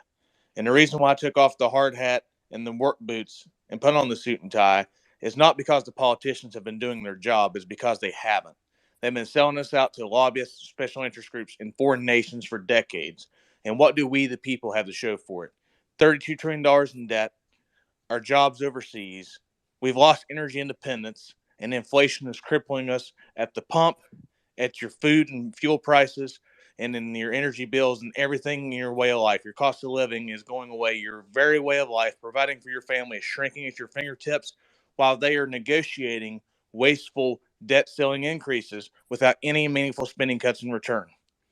That debt ceiling negotiations that's going on between McCarthy and Biden and how he's asking for so little is a perfect example why someone like me is running, because we, the people, have had enough. And you know what? Michael Johns is right. There is millions of dollars going to be pouring into this U.S. Senate race, and let me tell you why. Everyone in this country that is involved in politics knows that Joe Manchin's U.S. Senate candidacy is DOA, dead on arrival. He is the weakest, most vulnerable U.S. Senate candidate in the entire country. And let me tell you why, because everyone will say, oh, but he won in 2018. Well, that was true. So what has changed? West Virginia has become more red when it comes to voters in the last 6 years. A net gain, 220,000 GOP voters, net gain over the Democrats in this state. Joe Manchin only won by 19,000. What else is different? That was 2018. That was a midterm election where, unfortunately, Republican voter turnout is a little bit low. But this time, President Trump will be on the ballot. He will be able to lift up whoever is the Republican nominee. Whoever wins this primary wins this seat. And so you always hear my opponents say the road to a Republican Senate majority runs through West Virginia. That's absolutely true. But here's the thing they're failing to tell you. Whoever wins this seat will decide what type of Republican majority that will be. Do you want one with Jim Justice and Alex Mooney, who are going to back Mitch McConnell and the Rhinos and Lindsey Graham and Shelley Moore Capito and Mitt Romney? Do you want that part of the party to just control the U.S. Senate? Or do you want the only candidate in this race who has vowed to toss Mitch McConnell out on his ass and force new leadership in the U.S. Senate? And that is myself. I'm the only candidate not being backed by Mitch McConnell, the establishment, or the anti-Trump globalist organization Club for Growth. So Michael Johns is right. I don't have the big establishment mega bucks coming in. But we, the people, and they ask about the donations, but even if it's not me, we, the people, can fight back against this, folks. Let me show you how quick and easy this is. If 1 million patriots around this country picked one MAGA candidate that was in my shoes, it was going up against this type of machine, you know how easy it is? If every single one of us skipped one cheeseburger, one trip to the fast food joint, or one coffee, one Starbucks, whatever you drink. I don't drink Starbucks. It's woke, so I skip the Starbucks. But I just use that example because a lot of people do. If you skipped it one time and gave that to that MAGA candidate, if 1 million of us did it in one time in 1 week, that candidate would have so much money, the establishment would piss itself scared. So that's what we got to do, folks. We have the power. We actually outnumber them. We just don't realize it. So many people don't realize it, that they're playing on a chessboard on our backs, but if we all just stand up and flip the board over on them, we got this. And, so many people get discouraged and think, well, my $5 can't make a difference. I just gave an example where it did. If 1 million people, we have 330 million. If 1 million people just gave $5, that candidate is funded for that primary and probably even the general. So I'm not necessarily asking for myself, but just giving you an example of, that's your $5 can make a difference. So I would ask, if you live in another state where you have someone like, let's say you have a Rand Paul or a J.D. Vance, and you have that solid Senate candidate, or you have someone like a Matt Gaetz or Lauren Boebert as your congressman or congresswoman, then I would encourage you to adopt a MAGA candidate in another state, because how this person votes, especially in this U.S. Senate seat here, this U.S. Senate seat here in West Virginia can decide how you live in all 50 states, because this seat could very well be the deciding vote in the U.S. Senate. We've seen it with Joe Manchin for over 2 years. And what did he give us? He gave us the Inflation Expansion Act, which gave 87,000 new IRS agents to go after you and your families at a time where you're already being crippled by energy and food prices. And it also increased inflation by doubling those taxes on coal, oil, and gas. So you want to talk about how we fight inflation? How about we elect a U.S. senator who's an American energy expert, someone who's lived through that war on coal, someone who knows how important these energy jobs are, not only to the states they're in, but the entire country, our electric grid, our energy independence, keeping energy costs low and inflation low, and national security, where we're not begging at the feet of foreign nations like Saudi Arabia for our oil when we have 300 years worth underneath our own feet, and we could put millions of Americans back to work with good paying jobs, and these jobs will create 6 to 7 more in the local economy. You want to talk about Reaganomics? You want to talk about trickle down economics? You want to talk about America's next boom? It's right underneath your feet. We just got to get the Democrats, the establishment rhinos, and Washington out of our way. Absolutely. Thank you, Chris. Thank you so much. Yeah, just to repeat what you said, if folks, if you have already a MAGA or a America First candidate in your area, and you're not like super worried about it because your area is covered, exactly what Chris said, go adopt one, go support one in another state or another count, or whatever candidates that you want to support. But Chris Rose is definitely 100% America First candidate. So please, everybody, check out his page. Go and donate. He said $5. I'm going to beg you, just donate 10. Just $5 more. Just if we can get $5 or $10 from just the America First Patriots, it'd change the game. It'd change everything. So thank you, Chris, for coming up and speaking, and we appreciate it. Do we have anyone else that would like to speak before we close tonight? LD, go ahead. Yeah, all right. Just one quick thing, Chris. It may be an uphill battle for you and us, but this is a hill we're willing to die on. So we're going to support you. And just so you know, the person who had Steve Bannon's ear was our guest speaker, and that was Michael. So, and I know, he kind of took your steam a little, but, he's a realist, and he's been in politics since, back since Reagan. So, but he knows who you are, and you can see he's done his homework on you, and he knows you're an America First candidate, and he knows you'd be an asset to West Virginia.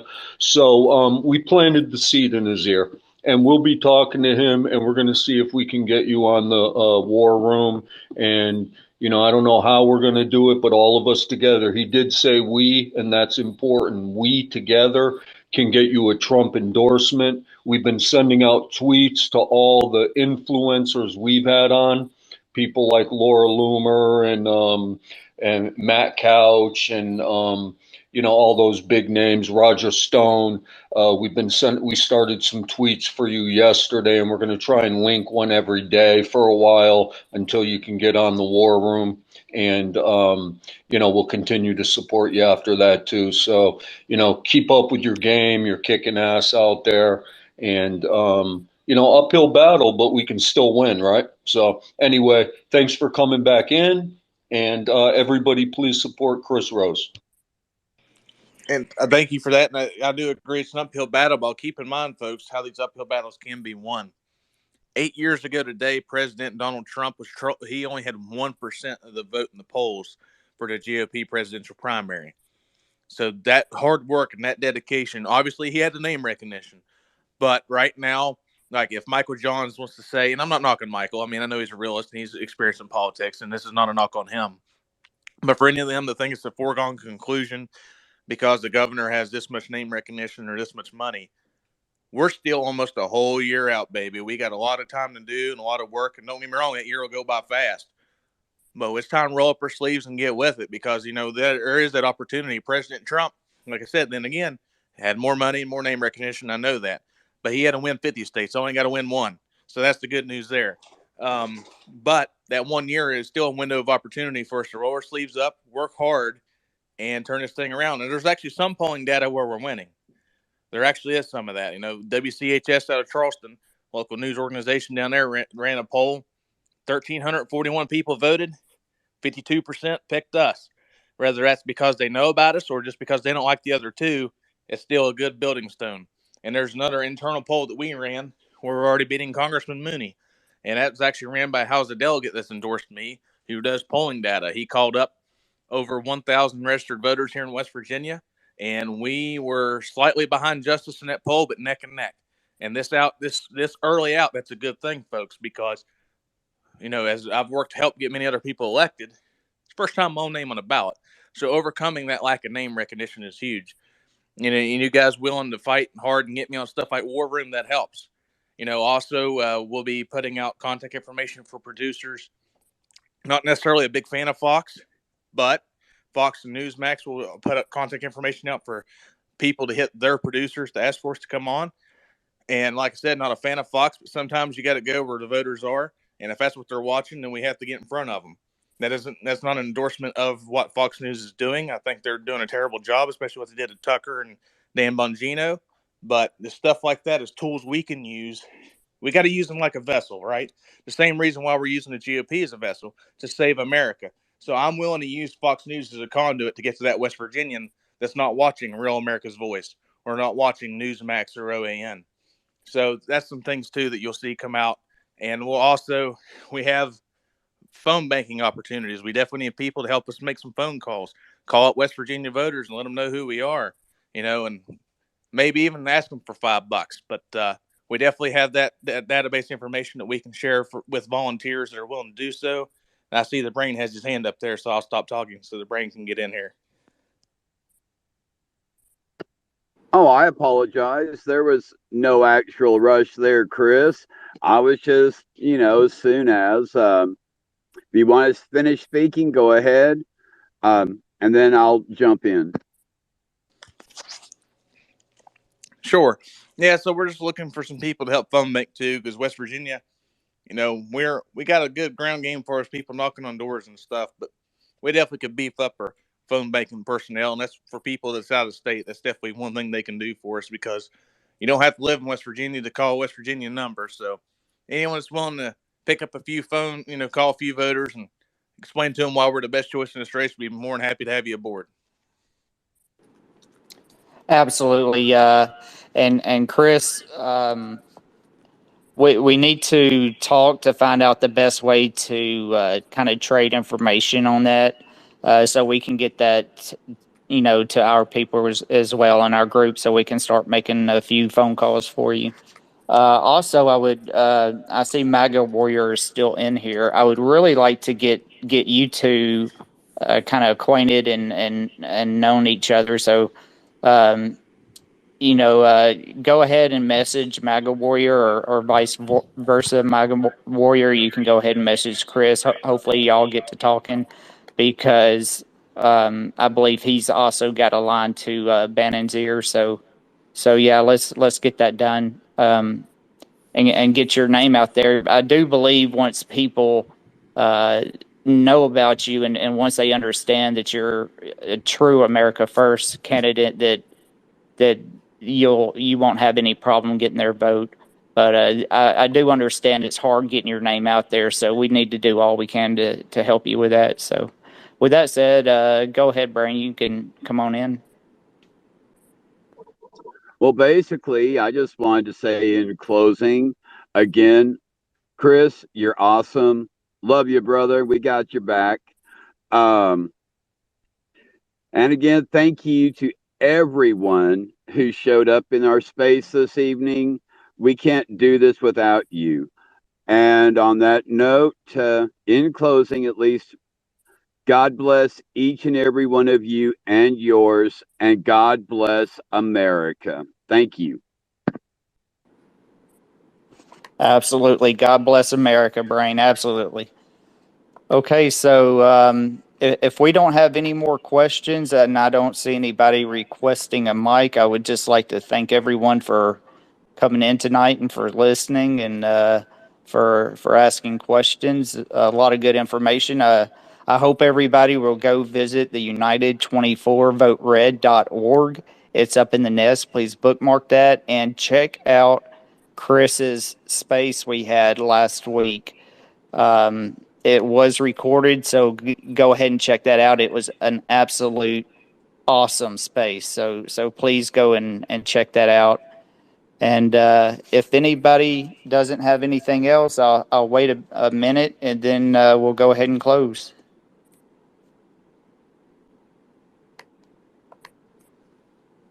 Okay, so we have one person coming up to speak. We'll just see if he wants to add anything real quick before we close.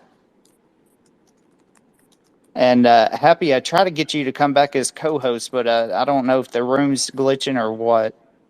But, well, I thought we had someone else coming up.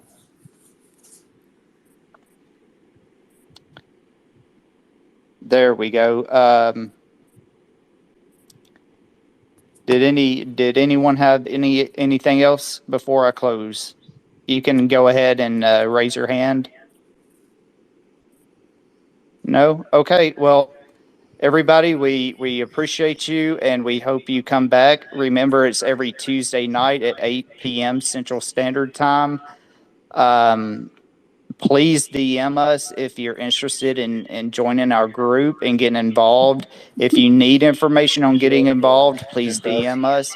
If you have information on getting involved, please DM us. There can never be too much information, so we urge everyone that has anything to contribute to please shoot us a DM. Go to our website and please bookmark everything in the nest because those are some very, very good tools.